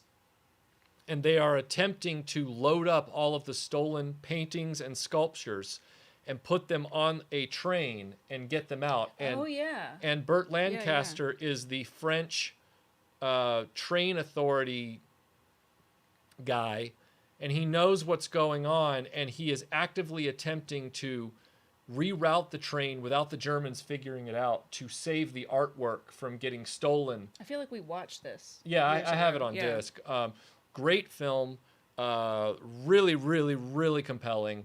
And again, I'm sure it's fictionalized on a larger scale, but really well done script. Every time someone says The Thin Red Line, I think Thin Blue Line, which is a documentary film that I really enjoy, but it has nothing to do with this topic. So I'm like, every time my brain goes, what? Jeff David Lowe says, love the combat video. Thanks. In commenting on Pearl Harbor movie, what are your thoughts on how World War II movies have changed in the 70 plus years since World War II itself, i.e. The Longest Day versus Saving Private Ryan? Well, like I said earlier in the live stream, Saving Private Ryan is it's a shell game of a film. It is deceptive. It is dishonest. The Longest Day is a superior film about D-Day all the way around. But that does not mean that there are other films made in the modern time about World War II that are not honest. Like we just mentioned, Dunkirk is a very honest film about that event. The Darkest Hour is a very, very authentic portrayal. And Band of Brothers is one of the best World War II anythings ever put to film. So while Private Ryan and Thin Red Line and Fury are trash, Band of Brothers, Dunkirk, and The Darkest Hour are great. And then let's not take anything away from efforts like Clint Eastwood's Flags of Our Fathers and Letters from Iwo Jima.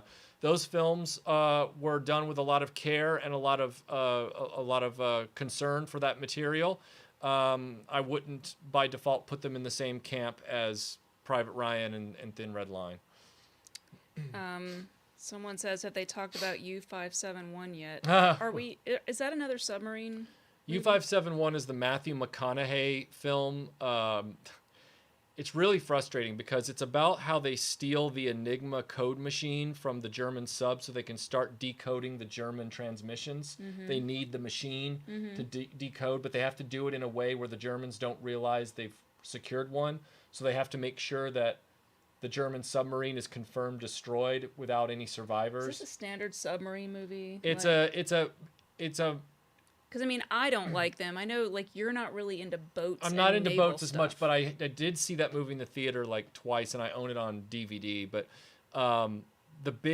you'll love this in a sarcastic way. If it's got Matthew McConaughey, you the have to love it in a problem with sarcastic way. U-571 is that if we talk about the movie The Imitation Game with Benedict Cumberbatch, where he's the guy who's trying to build the machine that can decode the German stuff. He's trying to decode Enigma and crack it with his, revolutionary computer, mechanical computer. The whole effort to secure an Enigma machine was a British operation. And the British were the ones that were successful at organizing a raid on a German sub to get one of those machines without the Germans ever knowing. But U-571 turns that into an American glory, where it's a bunch of American guys and it's like, come on. We're sorry. I mean, it's kind of cringy to me. Yeah. Gilster37 says, what are your thoughts on Dr. Strangelove? Well, Dr. Strangelove is a Cold War film. It's not a World War II film. I know that there's a guy at the end who's kind of a Nazi dude, but it is not a World War II movie.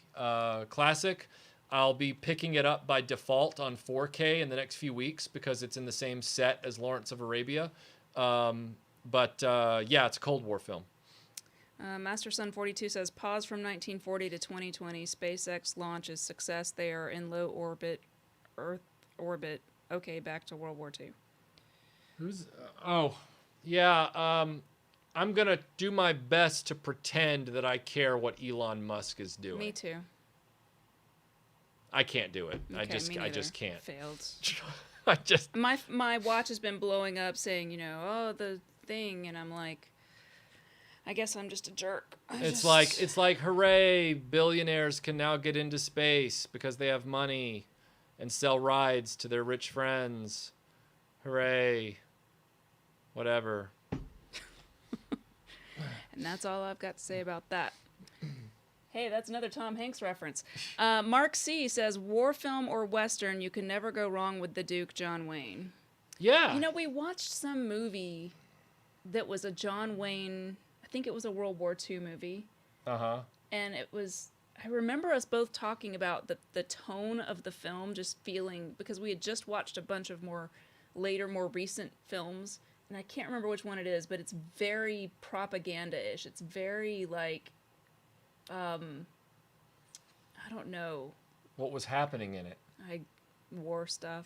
Was he a ground soldier? Or I think so. But he was very John Wayne. I mean, I like John Wayne a lot. Are you thinking about Green Berets? Yes. That's Vietnam. Oh, okay. Still. Yeah, but that's Vietnam. That's, okay. Yeah. Well, it's kind of hard to tell because it's just, like, really boring. Yeah. And just, like, nothing happens. Right. People just, like, walk around and talk. It's like if combat were really boring. Brian Dillingham says, how do the two Midways compare to each other? Well, Brian, I can't give you an answer on that because I haven't seen the newest Midway yet, although it got pretty mixed reviews, so I'm not sure because I believe it was Roland Emmerich, I think, that made that, who also made Independence Day. But I'll try and see it at some point so that I can give you a fair comparison. What? Map Film Productions is agreeing with me about Green Berets. Oh, yeah. What time is it? It's time for you to buy a watch. It's 3:44. So that means I need to start opening. Well, we've got like technically we said we were going to give World War II movies that's full time. Are there any major films that you haven't touched on that's or spoken about that are like crucial that we make sure we cover? I know you didn't really talk specifically about, I don't think you did, about Dunkirk, but well, I know you didn't like it as much as you liked the longest or the darkest hour. Right. I mean, I liked it, but I felt like it should have been told in a chronological way. I did not like the way Christopher Nolan broke up the time and kept jumping back and forth between different moments. I did like that. I didn't like that, but I felt the movie was well crafted and it was briskly paced, and I thought that was great. I do feel like we need to talk about, before I forget, we need to just briefly mention the movie Battleground, which was a post-war, around the same time as 12 O'Clock High, but it was a post-war look at the Battle of the Bulge, the Bastogne thing. Great movie, one of the better movies. It was sort of like the proto Band of Brothers. It's got the guy, remember, in it, who played by Van Johnson, who like tries to, he finds eggs, and he thinks he's going to be able to cook them in his helmet over a fire. I do and then they keep this. moving the foxholes, and so he has to pick up his helmet and cover it, and it's a classic film that a lot of people aren't aware of these days, but it was very well done, and it holds up really well. So Battleground is one that you guys should definitely watch. I can go check the stack over there and see if there's anything I've missed. Wotaj says, have you heard about Hogan's Heroes being a ripoff of Stalag 17? Yeah, it's obvious that it is, because Stalag 17 has a guy named Schultz who is the camp guard, and that's Schultz, I know nothing, and Hogan's Heroes and all that kind of stuff. Yeah, it's a satire of Stalag 17, and that's very obvious. People also keep mentioning Das Boot, which... Yeah, Das Boot. It's the film with God, I can never remember his name, the main actor.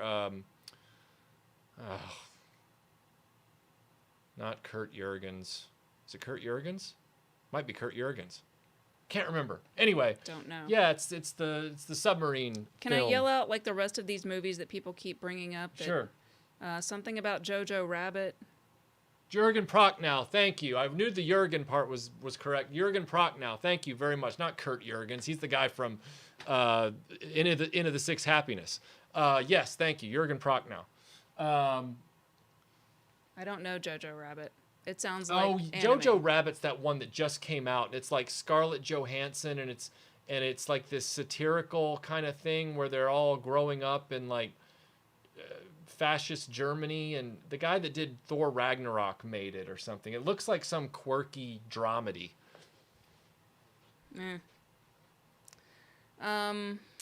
Let's see. Miracle at St. Anna's. I don't know that. Michael might. Probably does, but I'm going to go scour my list of things to see if there's anything I can answer. Did you enjoy Ken Burns' The War? I don't think we've seen it, but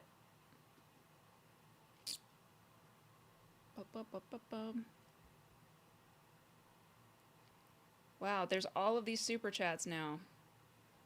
You guys aren't giving me anything that I can answer, so I'm going to start just randomly talking about things. Damon asks if Michael has a pilot's license. No, he does not, although he has thought about it in the past, but certainly now he does not have time to be doing that. Let's see.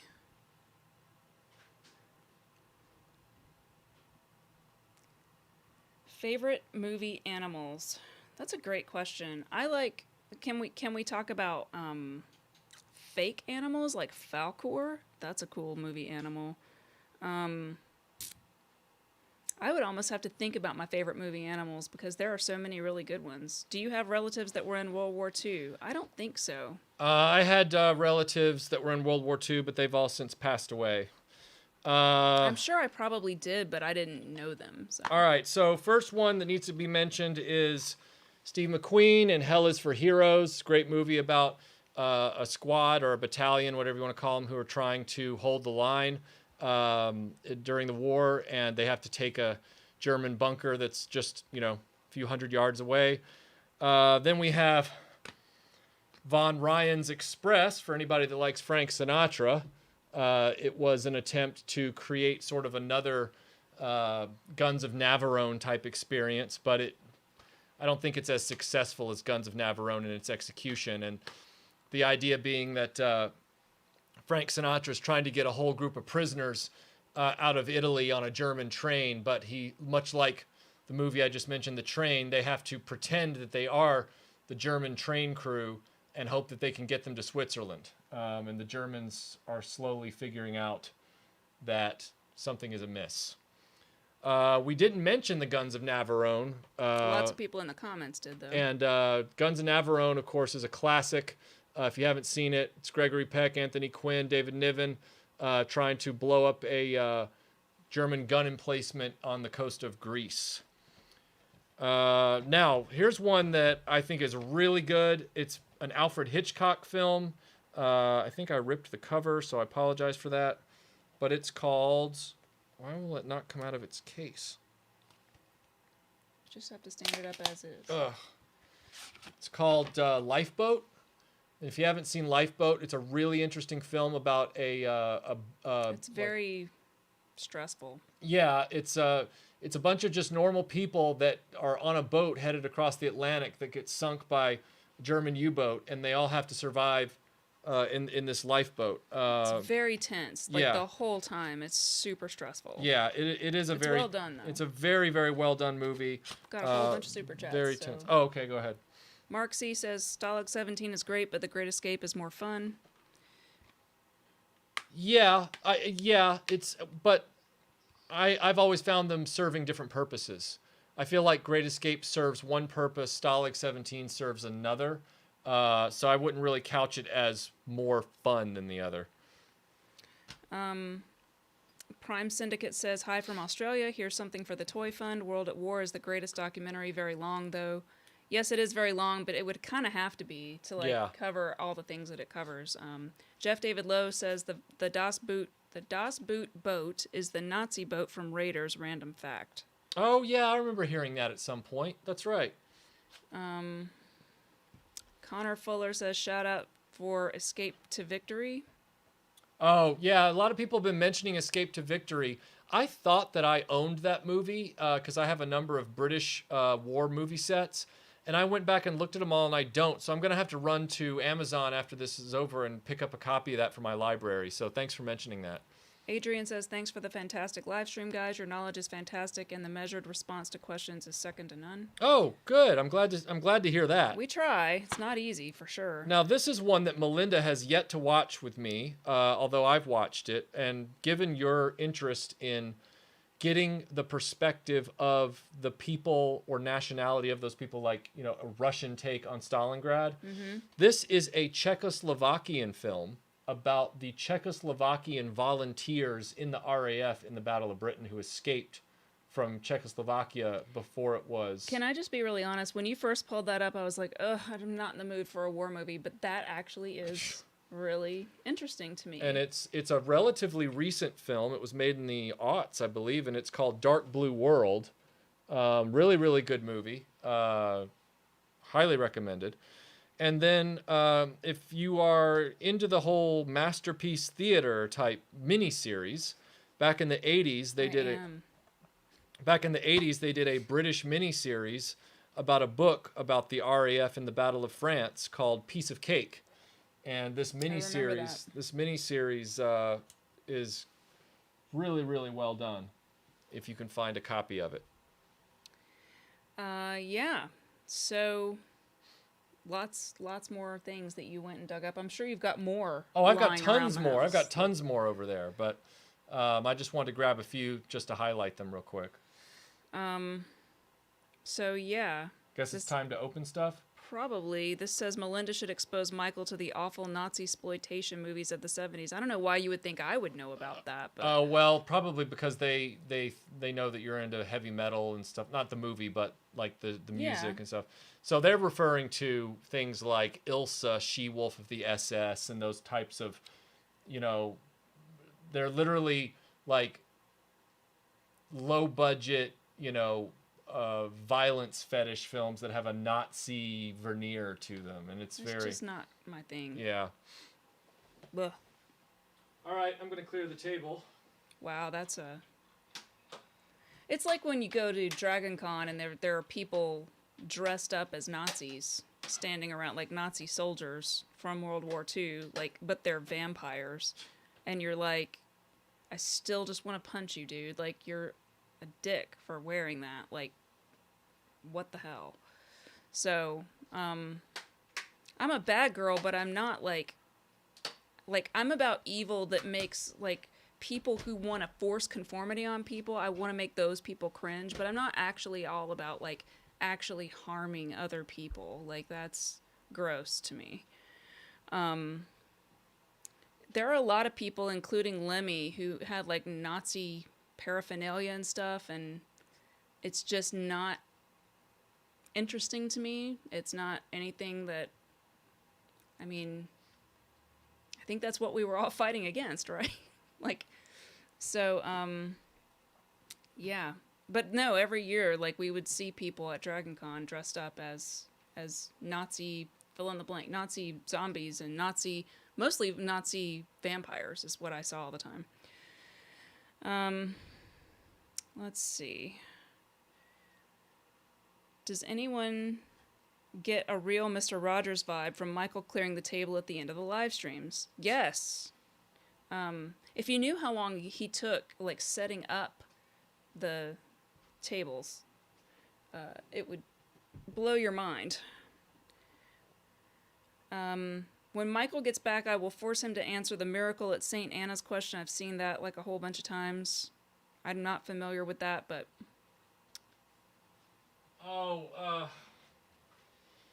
The Miracle at St. Anna's, that's the one that came out just a few years ago, wasn't it? Where it's like in Italy at like a monastery or something, that they're like almost like a Monte Cassino type thing. I remember that being advertised.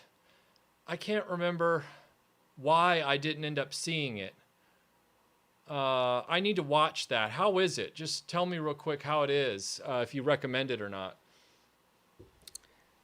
Yeah, no, Lemmy was not a Nazi, but lots of people will tell you that the uniforms from the Germans were the coolest uniforms. I don't necessarily agree with that, but I guess everyone's got their own. I really do like the British uniforms a lot, so, but I don't know. I don't personally. I feel like I would feel really creepy having a bunch of like actual Nazi paraphernalia in my house that was owned by like actual Nazis, which some people do, and it's just a thing. But I mean, even He-Man has an Iron Cross on the front of him, so That wasn't intentional. well, I imagine not, since Lou Scheimer was super Jewish, but I'm just saying. Vinkman says, Melinda, what do you want more? A replica of Luke's gold ceremonial jacket that you can wear, or the Six Flags Over Eternia playset you really want? That's a really hard question. I don't know, man. Why do I have to choose? Can't I have both? Probably I mean, if I had the ceremonial jacket, I would keep it and wear it. If I had the Eternia playset, it would just be to make a video about it, and then I would be fine with, like, selling it. So I guess I would have to say the jacket would be something I would want more over the long term. Yes, so Six Flags Over Eternia would need its own table, and we are steadily running out of room down here, and this whole thing that we're about to do is not going to help that. Scuba Pete says, have you guys been to see or walk through U505 at Museum of Science and Industry in Chicago? It's very cool. I have not. Nope. All right, so the first thing is one that I have to show you rather than open because Brad sent this to us and he really wanted me to see it before the live stream. So let me show you this. He sent... My favorite Ozzy guitarist would be Randy Rhoads, followed by Zakk Wylde.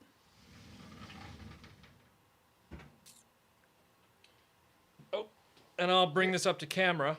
Yeah, you're going to have to. Brad made a custom Bespin Luke Skywalker of me as Bespin Luke Skywalker.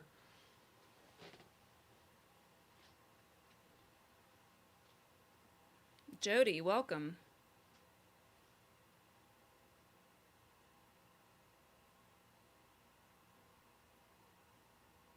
That's it's very cool, and it's very fortunate that Michael looks so much like God, his name went out of my head. Malcolm Reynolds guy. Nathan Fillion. So the Spawn says no love for Jakey Lee, Melinda. No, I mean, he's fine. You asked, I said, that's my thoughts. All right, I know what this is, and it wasn't a donation, so I'm going to set that there. All right, Joseph, thank you for the surprise.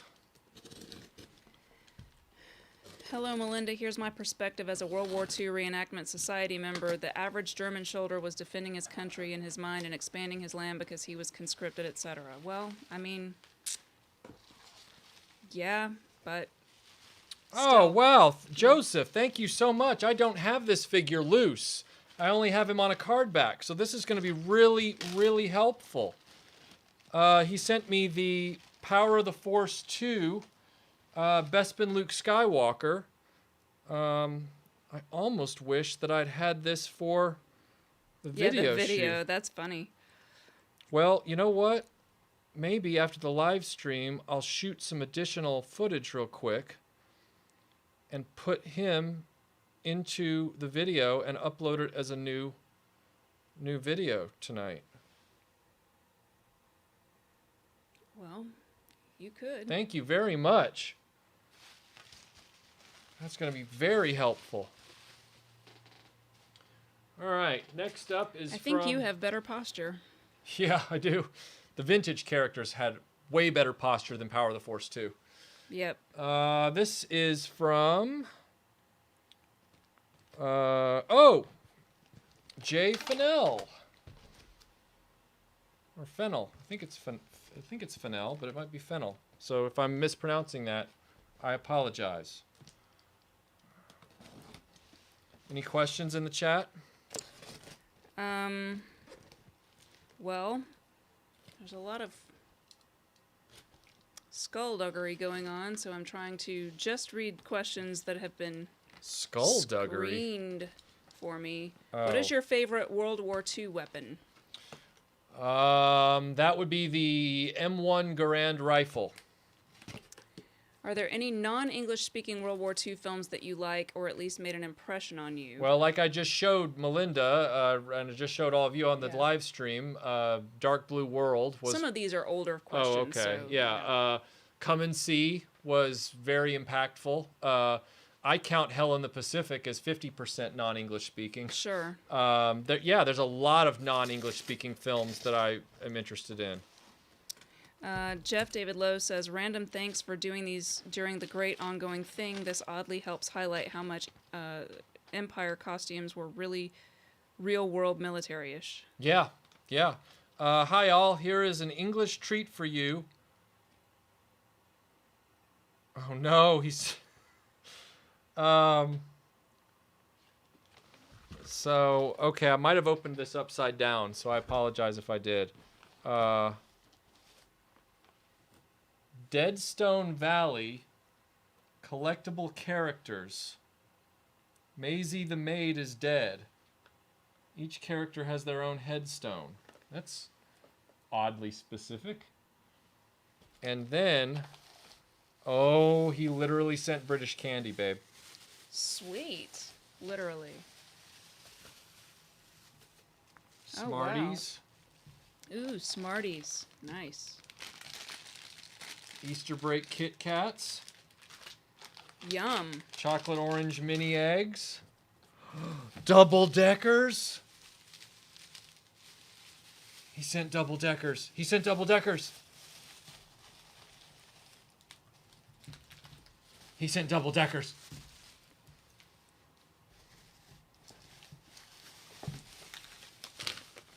Ooh, Terry's chocolate orange. It's a nice blend Curly of candy. Whirlies. This is great. Oh my gosh, this is amazing. Crunchies. Come on, come on, come on. Cadbury Crunchies. Man, oh man. Cadbury Twirls. Dude, we need people to come over and help us eat all this candy. Yeah. But they can't because I know. they're not Are allowed. UK Smarties different from US Smarties? Michael? Good question. I don't know. Oh, this is that flake stuff. Yep. And then he sent Cadbury cream eggs. Oh my god. And look at this. He sent David Tennant along. He's guarding the candy. What? And then he sent, check this out. He sent, oh wow. Oh man. He sent a vintage photograph from the first season of Doctor Who, the first Doctor. At least it's something about it's got William Hartnell. UK Smarties are chocolate. Ooh. That's much And better he than sent ours. this beautiful B-17G as part of our World War II live stream Flying Fortress painting. Nice. I'll put this where the Flying Fortress was. All right. This is probably one of my favorite shipments that we've gotten in a while. Candy. Thank you so much. That is amazing. And I'm going to be very, very... It is amazing. I'm going to be diabetic and fat. So, Yeah. I mean, this is from Craig Clark. US Smarties are flavored chalk. Yes, they are. Yeah. Yep. Smarties are British M&Ms. Oh, is that true? Kind of looked like it on the drawing.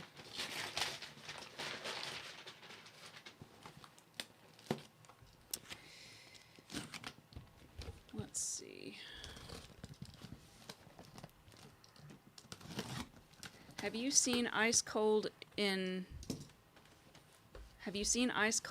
Alex or the Desert Rats? Desert Rats, I know you've seen. I own the Desert Rats. I don't know what Ice Cold in Alex is. Does he mean Ice Station Zebra and it just messed up? I have no idea. I remember being really bummed out about Ice Station Zebra. Yeah, I was bummed out about that too. My expectations were totally different. No! I love it when you do that. No way. Oh, it is. Oh, it is. Was that Lego style tank? Was that a Lego style tank that was on the table earlier? No, it was. It's like a metal like Franklin Mint display tank. It is Timothy Dalton's car from The Living Daylights. It seems so small. I gotta take this up to the camera. You everyone keeps saying you need to mention Europa. Yes, I do. He says yes, I do. So he'll do that in a second. This says no Ice Cold in Alex set in desert. Oh, I'll have to look that one up. It's a great British film with John Mills. Oh, okay. I know I've seen a number of British war films over the years. I love The Hill with Sean Connery is one of them. Play Dirty with Michael Caine. But I'll have to check that one out. Thanks for letting me know. What about Europa, which everyone keeps Yeah, saying? Europa is a great movie. That's the one I told you about where it's the Jewish kid who somehow through a series of hijinks he accidentally finds himself passing as a German non-Jewish boy, and ends up going up through the Hitler Youth and going to their main academy and just trying to stay alive, knowing that if he's discovered, and it's based on a true story, knowing that if he's discovered, you know, he'll send him off to a camp or whatever, and all he's trying to do is find his family. He's trying to figure out what happened to his family. He ends up in Russia early on, in like the Belarus area, and he thinks he's going to be fighting the Germans, but then the Germans end up picking him up, thinking that they've liberated him. It's a crazy, crazy movie, but it's extremely good. Sounds like Three's Company. But it's not a comedy. It's No, very I know. high tension. Like it's. I'm making an inappropriate joke. Lots of people have also asked about Hacksaw Ridge. Did you talk about that? Mel Gibson's film with Andrew Garfield. Unfortunately, I have not yet seen it. I've only seen the trailers. I am shocked that he is jump kicking a thrown grenade in that trailer, but I will see it at some point. Seems problematic to have Mel Gibson in a Yeah. World War II movie, Oh but God, this is heavy. it's a cinder block.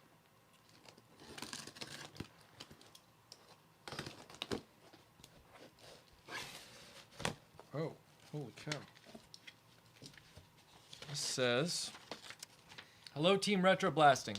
I've much appreciated all of the great content over the past few years, but especially during this quarantine. As a small thank you, here's some reading material that I hope fully falls in your wheelhouse. As an aside, I grew up in Middle Tennessee and was involved in scouting, working at Boxwell. You and me both. I didn't work there, but I went there. Keep up the great work and Godspeed, Alex Cox." Alex, thank you so much for the kind package. I just said that earlier in the stream. Regular aspirin just isn't strong enough, and that's when you need the power of BC powders. Oh wow, this is some great artwork. Oh my God, Alex is part of IDW. Wow, amazing. He sent us these awesome graphic novels. Look at this. Wow. Dude, Alex, thank you so much, man. These are great. Holy He just cow. sent us a super chat that says, "Oh, that's me. Enjoy." A mask, And thank you for the super chat as well. a mass collected volume. GoBots, Ninja Turtles. That explains why it weighed so much. Yeah, but you know, it's not, you know. Whoa, Back to the Future? Wow. Look at this. Back to the Future and Scarlet Strike Force. These are incredible. God, I don't know what to say. Thank you, is what you say. You're funny. I know. Holy cow. Back to the Future, Transformers meets Ghostbusters, Star Trek versus Transformers, Ghostbusters International, G.I. Joe versus the $6 Million Man. Now we know, and knowing is half the... Oh my God. Ninja Turtles and Ghostbusters? Man, the Ghostbusters get around. Let's see. There were several questions, and now I don't see them anymore. Oh, sorry. That's okay.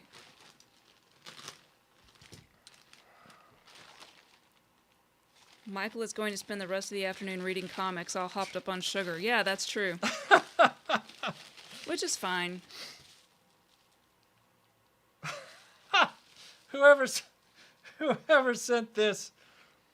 Why do I have this feeling that this was a Jody send? I could be wrong, but I have the feeling this was Jody. Somebody sent me the limited edition steelbook of Street Fighter, Well, you do kind of need the it. movie, Just because. on Blu-ray, co-starring Kylie Minogue. Kylie Minogue. I can't say I'm sad about this. I can't wait to add this into my life. Holy cow, this is hilariously awesome. Anybody want to fess up who sent this? Oh, Commentary with the writer-director. A making-of featurette. No interview with Kylie, though. That's all right. One day. One day we shall get one. All right. Which Midway movie do you like better? I tried to answer that earlier, but I told him I haven't seen the new one yet. That's right. Was Father Goose in World War II? I cannot remember if Father Goose was set in World War II or not, honestly. I feel like it might have been. I can't remember. It's been a long time since I've seen Father Goose. All right, this is from our friend Ray Hoy. Have you seen Which Way to the Front, a World War II comedy film with Jerry Lewis? No, I have not seen that. Wow. Sounds crazy. Oh my gosh. What do you think of the Guns of Navarone playset by Marx? Oh, it's the big edifice with all the tiny soldiers. Yeah, I mean it's something I've always wanted to see up close in person because of my connection to the movie. I haven't ever gone after it as far as a collectible, though. I wouldn't know where to put it, but you know, if I ever run across it for a steal and it's complete, then I definitely would do so. It wasn't Jody that sent that. Oh, okay. And Father Goose, yes, it was World War II. Just. Hello, Melinda. I hope you, Melinda, and Aaron and the rest of the... Hello, Michael. I hope you, Melinda, and Aaron and the rest of RetroBlasting Lovely Clue handwriting, yes. by the way. Are well and coping with the crazy times we find ourselves in. The recent lockdowns have affected me badly, and sometimes it's just a triumph to keep one's head above water. I'm sorry to hear that, Ray. Please, you know, keep reaching out. This is why it helps to have something to look forward to. On Saturdays, it's the RetroBlasting live stream, and more recently, the lockdown live streams. The fact that you and everyone at RetroBlasting have taken the time to do a live stream for people to join in and have fun is so heartening, especially in recent times when it's become weekly. The lockdown live streams are not only enjoyable, but they are also therapeutic in helping to deal with the uncertainty and anxiety raised by these lockdowns. I'm going to go out on a limb and guess that other RetroBlasting fans might agree with me. Very kind, Ray. We also have had a little bit of cabin fever on occasion here at the HQ. In any case, all of you putting on the live streams every week have now given me more of a reason to smile again. And to show you my appreciation, I wanted to give you these goodies for the archive, a number of them inspired by a recent video you did. I'll let you guess which one. Thank you for your continued benevolence to your fans. It was very kind words. I'm just a collector like everybody else, and I'm just glad that we're all here and can hang out with one another. What you all do at RetroBlasting is nothing short of a true gift. Hope to have the honor of meeting you all someday in person. Well, Ray, I've often said I wanted to meet you in person as well, since we've known each other for a few years. And inside this box is a Knight Rider car, a Hot Wheel of car from Knight Rider. Cool. Whoa, it's the DB5 from James Bond. It's the Goldfinger Aston Martin DB5. Wow, you've gotten a lot of Bond cars today for some I reason. never joke about my work, 007. Yeah, so we have to do a Bond live stream at some point. Oh, that sounds so painful. What is this? Look. That's much cooler. It's the Anton First Batmobile in diecast. Diecast. It is the Batman animated series Batmobile Very in cool. diecast. That looks like it actually lights up. I think it's just the chrome on it that's very. No, I'm very... talking about the little things Oh. on the side up there. Oh, you're gonna love this. Okay, so first of all, I've got 3 super chats at least. well, go ahead, read the super chats. I don't want to interrupt you. He has sent an entire paperback series of Battlestar Galactica vintage licensed novels, which I've never read, which is Never even mind-boggling. What's that? Never even heard of. Holy cow! Look how many of them there are. Wow. And as if that wasn't enough, check this out. Holy cow! You're gonna love this. You will want your picture with this. Is it a cat? Wow. Knight Rider, the album. Not the LP, but the Knight Rider album. It's like a zine Yeah. for Knight Rider. Wow. It looks like he's been photoshopped into that. Man. Germans love David Hofstede. Hasselhoff. That's crazy. Uh-huh. Uh-huh. Holy cow. We have a Star Wars album. Vintage. Official Collector's Edition Star Wars album. Cool. I have never had one of these in my hands before. Wow. That's rare. Yeah. Thank you. And then there's one more down here. Holy cow.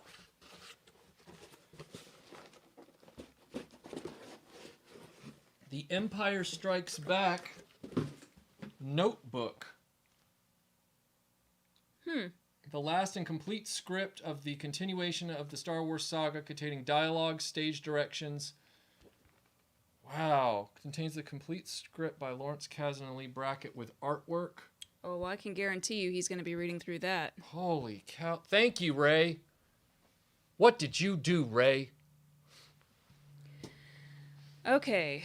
All right.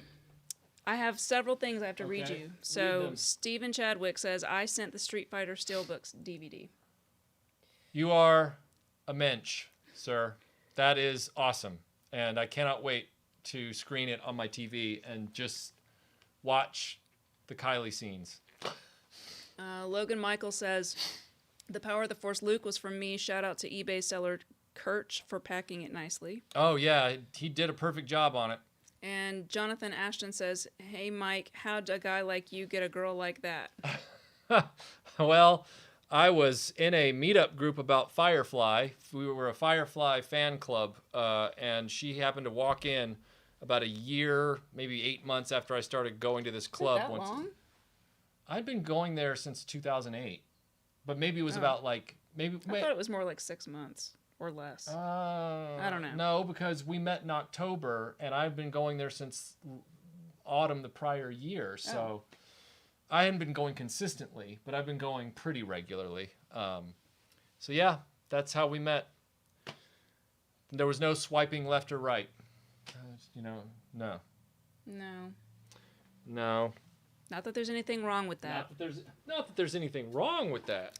Worldwide Cock says there's a couple of small assorted things in the bubble wrap. Double check before you toss it. And thanks again for all the great content.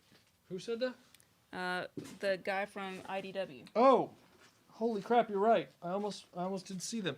There's more down here. Oh, okay. Yeah. There's a Green Lantern ring. His ring. So I can get like a Guy Gardner There's haircut. a Jerry Garcia tag. Is that Jerry Garcia? Oh yeah. Look, it's two different types of Green Lantern rings. I'm guessing that's not actually Jerry Garcia. No. But it Comics sure Code does Authority look like pins him. and patches. It's pretty Stephen neat. Chadwick says, You're welcome, Michael, all the way from the UK. Thank you. I'm blown away. We're gonna have to do a Bond. We're gonna have to do a Bond live stream, and we're gonna have to do a Knight Rider live stream and a Battlestar Galactica live stream. Chris Gatliff says, Next week, 80s horror movies. I want to hear Melinda talk more. Is that a dig at me? Yeah. Maybe it's just a compliment for me. You want to do horror movies next week? We will. I mean, I don't know. I thought we were gonna save that to like October. I don't know. But I guess if Ghostbusters was already done, then it's fair game, right? I guess anything we want is fair game. That's true. Uh-oh. What's this? If you do a Bond live stream, Melinda can sit in a big chair with a cat on her lap laughing the whole time. Well, that sounds good. Michael, I really appreciate your work on my Black Lion. Oh, this is from Michael, the guy I did the recent Black Lion repair for. I will now enjoy it forever. As a token of thanks, please accept this gift. I'm sure you got tons of toys as gifts thanks from viewers, so I went in a different direction, one in which I know you'll appreciate. It's socks. For you, I do need some. He does For actually. years, my history students would approach my desk and ask what sat on the outermost edge, and then turned away angry when I told them they would soon enough learn about it. When I got to my unit on the Battle of Britain. item on my desk held some sort of mystical value to thousands of students who would, believe it or not, go on to value, appreciate, and respect what Churchill and Hugh Dowding and 900 pilots did for the rest of the free world. But it would also mean a lot to me to pass it on to the historian I see in you. Happy 80th anniversary of the Battle of Britain. Holy crap, dude. Whatever this is...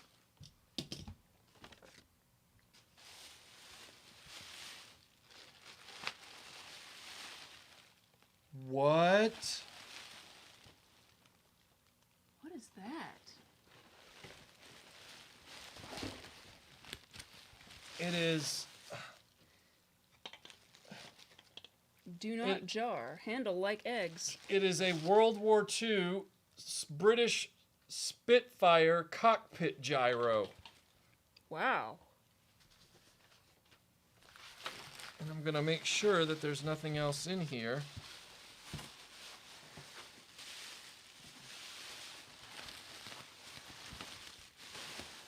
Holy cow.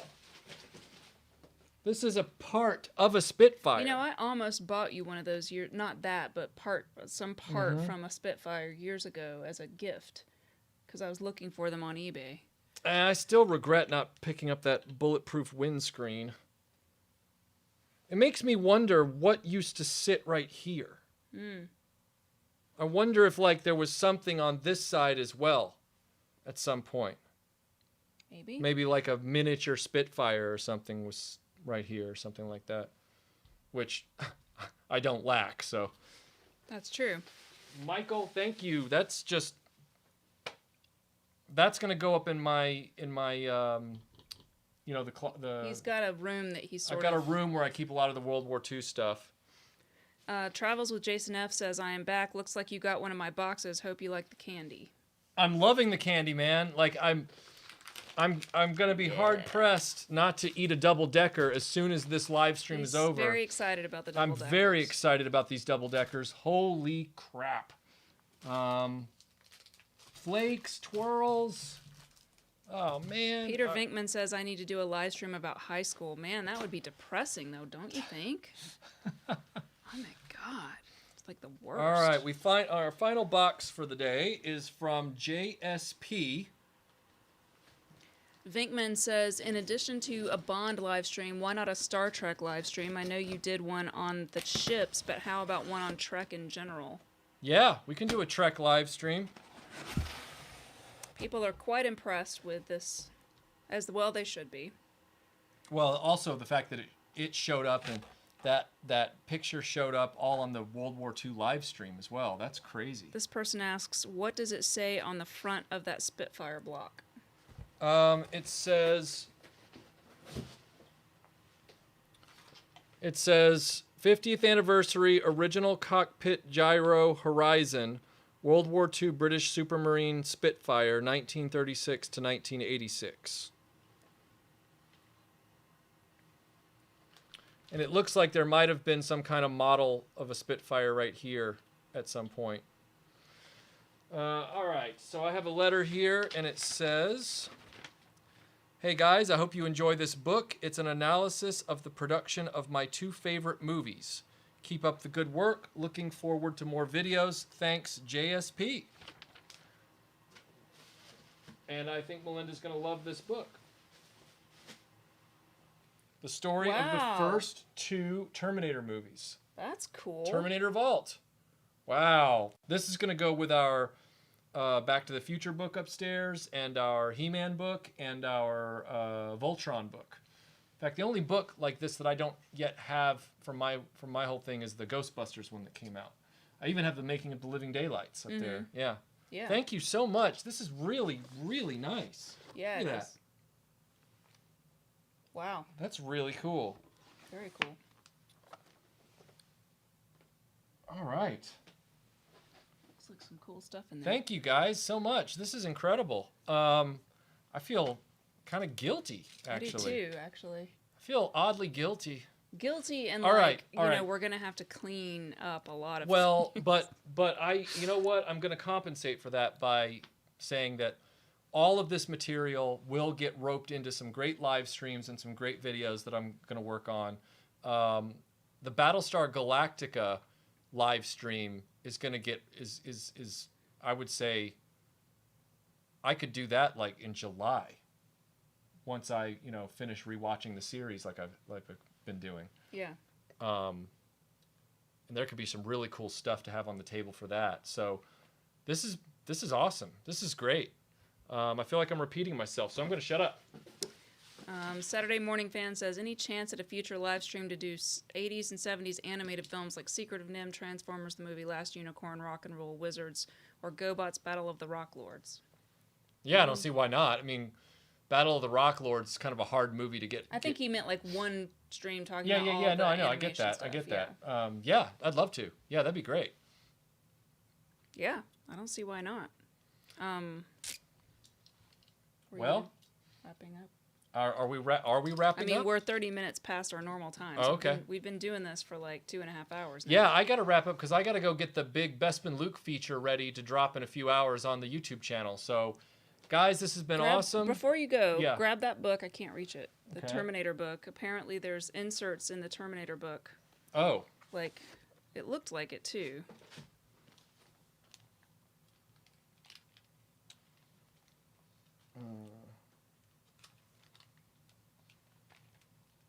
There's just, it's like a book that has like all kinds of. Oh, I see. Yeah, it's got like recreations of like, look, it's got a recreation of the photo that he had of her, and Wow. that's very, very cool. It looked like, I was like, is that a pop-up book? Because you can tell it's got stuff in it. That's very cool. In sleeves, like you could just reach down in there and. God, they're doing some great stuff lately. Analog Toys, thank you so much for the donation. And he says, your hair looks fabulous, both of you. Between the super chats that I send to Analog and the super chats he sends back, it eventually amounts to us like getting away clear with like $1. Well, I just didn't want to wash my hair today, so that's why it's braided. Michael Shaw, thank you for the super chat. If you guys haven't checked out Analog Toys, it's a great channel. Tony runs a very, very cool channel about vintage toys, and he does a live stream for us in the U.S. It's every Friday afternoon around 5 o'clock. Check him out if you have any interest. He's just awesome. I love working with him. We do have the GoBots movie on VHS, so we just have to. Yeah, I think they sent it to us in a previous live stream, so we just have to like dig out the VCR and hook it up. Well, that means that GoBots movie's over there or something. Yeah. Yep.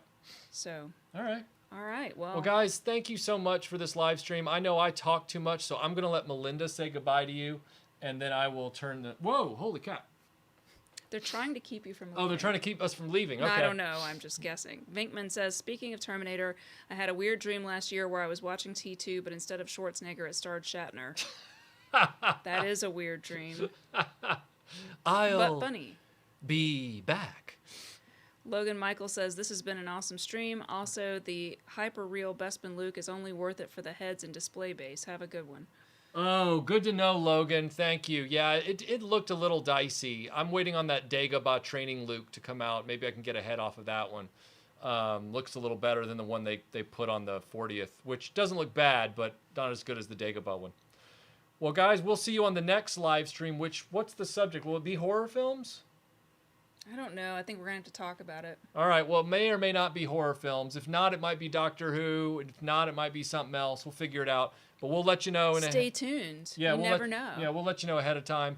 I'm going to go shut off the stream. I will see you guys later. The Bespin Luke video feature is dropping this afternoon in a few hours. Watch for that. And if you want to find these live streams and replay them, remember to go to the Lockdown Live Streams playlist. These are not going to hit your subscription feed like they used to. But they are still there. They are still there. They have not disappeared. They are just in the Lockdown Live Streams playlist. That being said, I'm going to go turn off the stream. You guys have a great rest of your weekend, and thank you for doing what you do. Stay safe, stay healthy. I'll see you later. To answer your question, no, I do not have a sister. My parents had me, and they were like, we're done. We can't handle anymore. Thank you guys for tuning in, and now I'm going to go try not to eat all of this chocolate.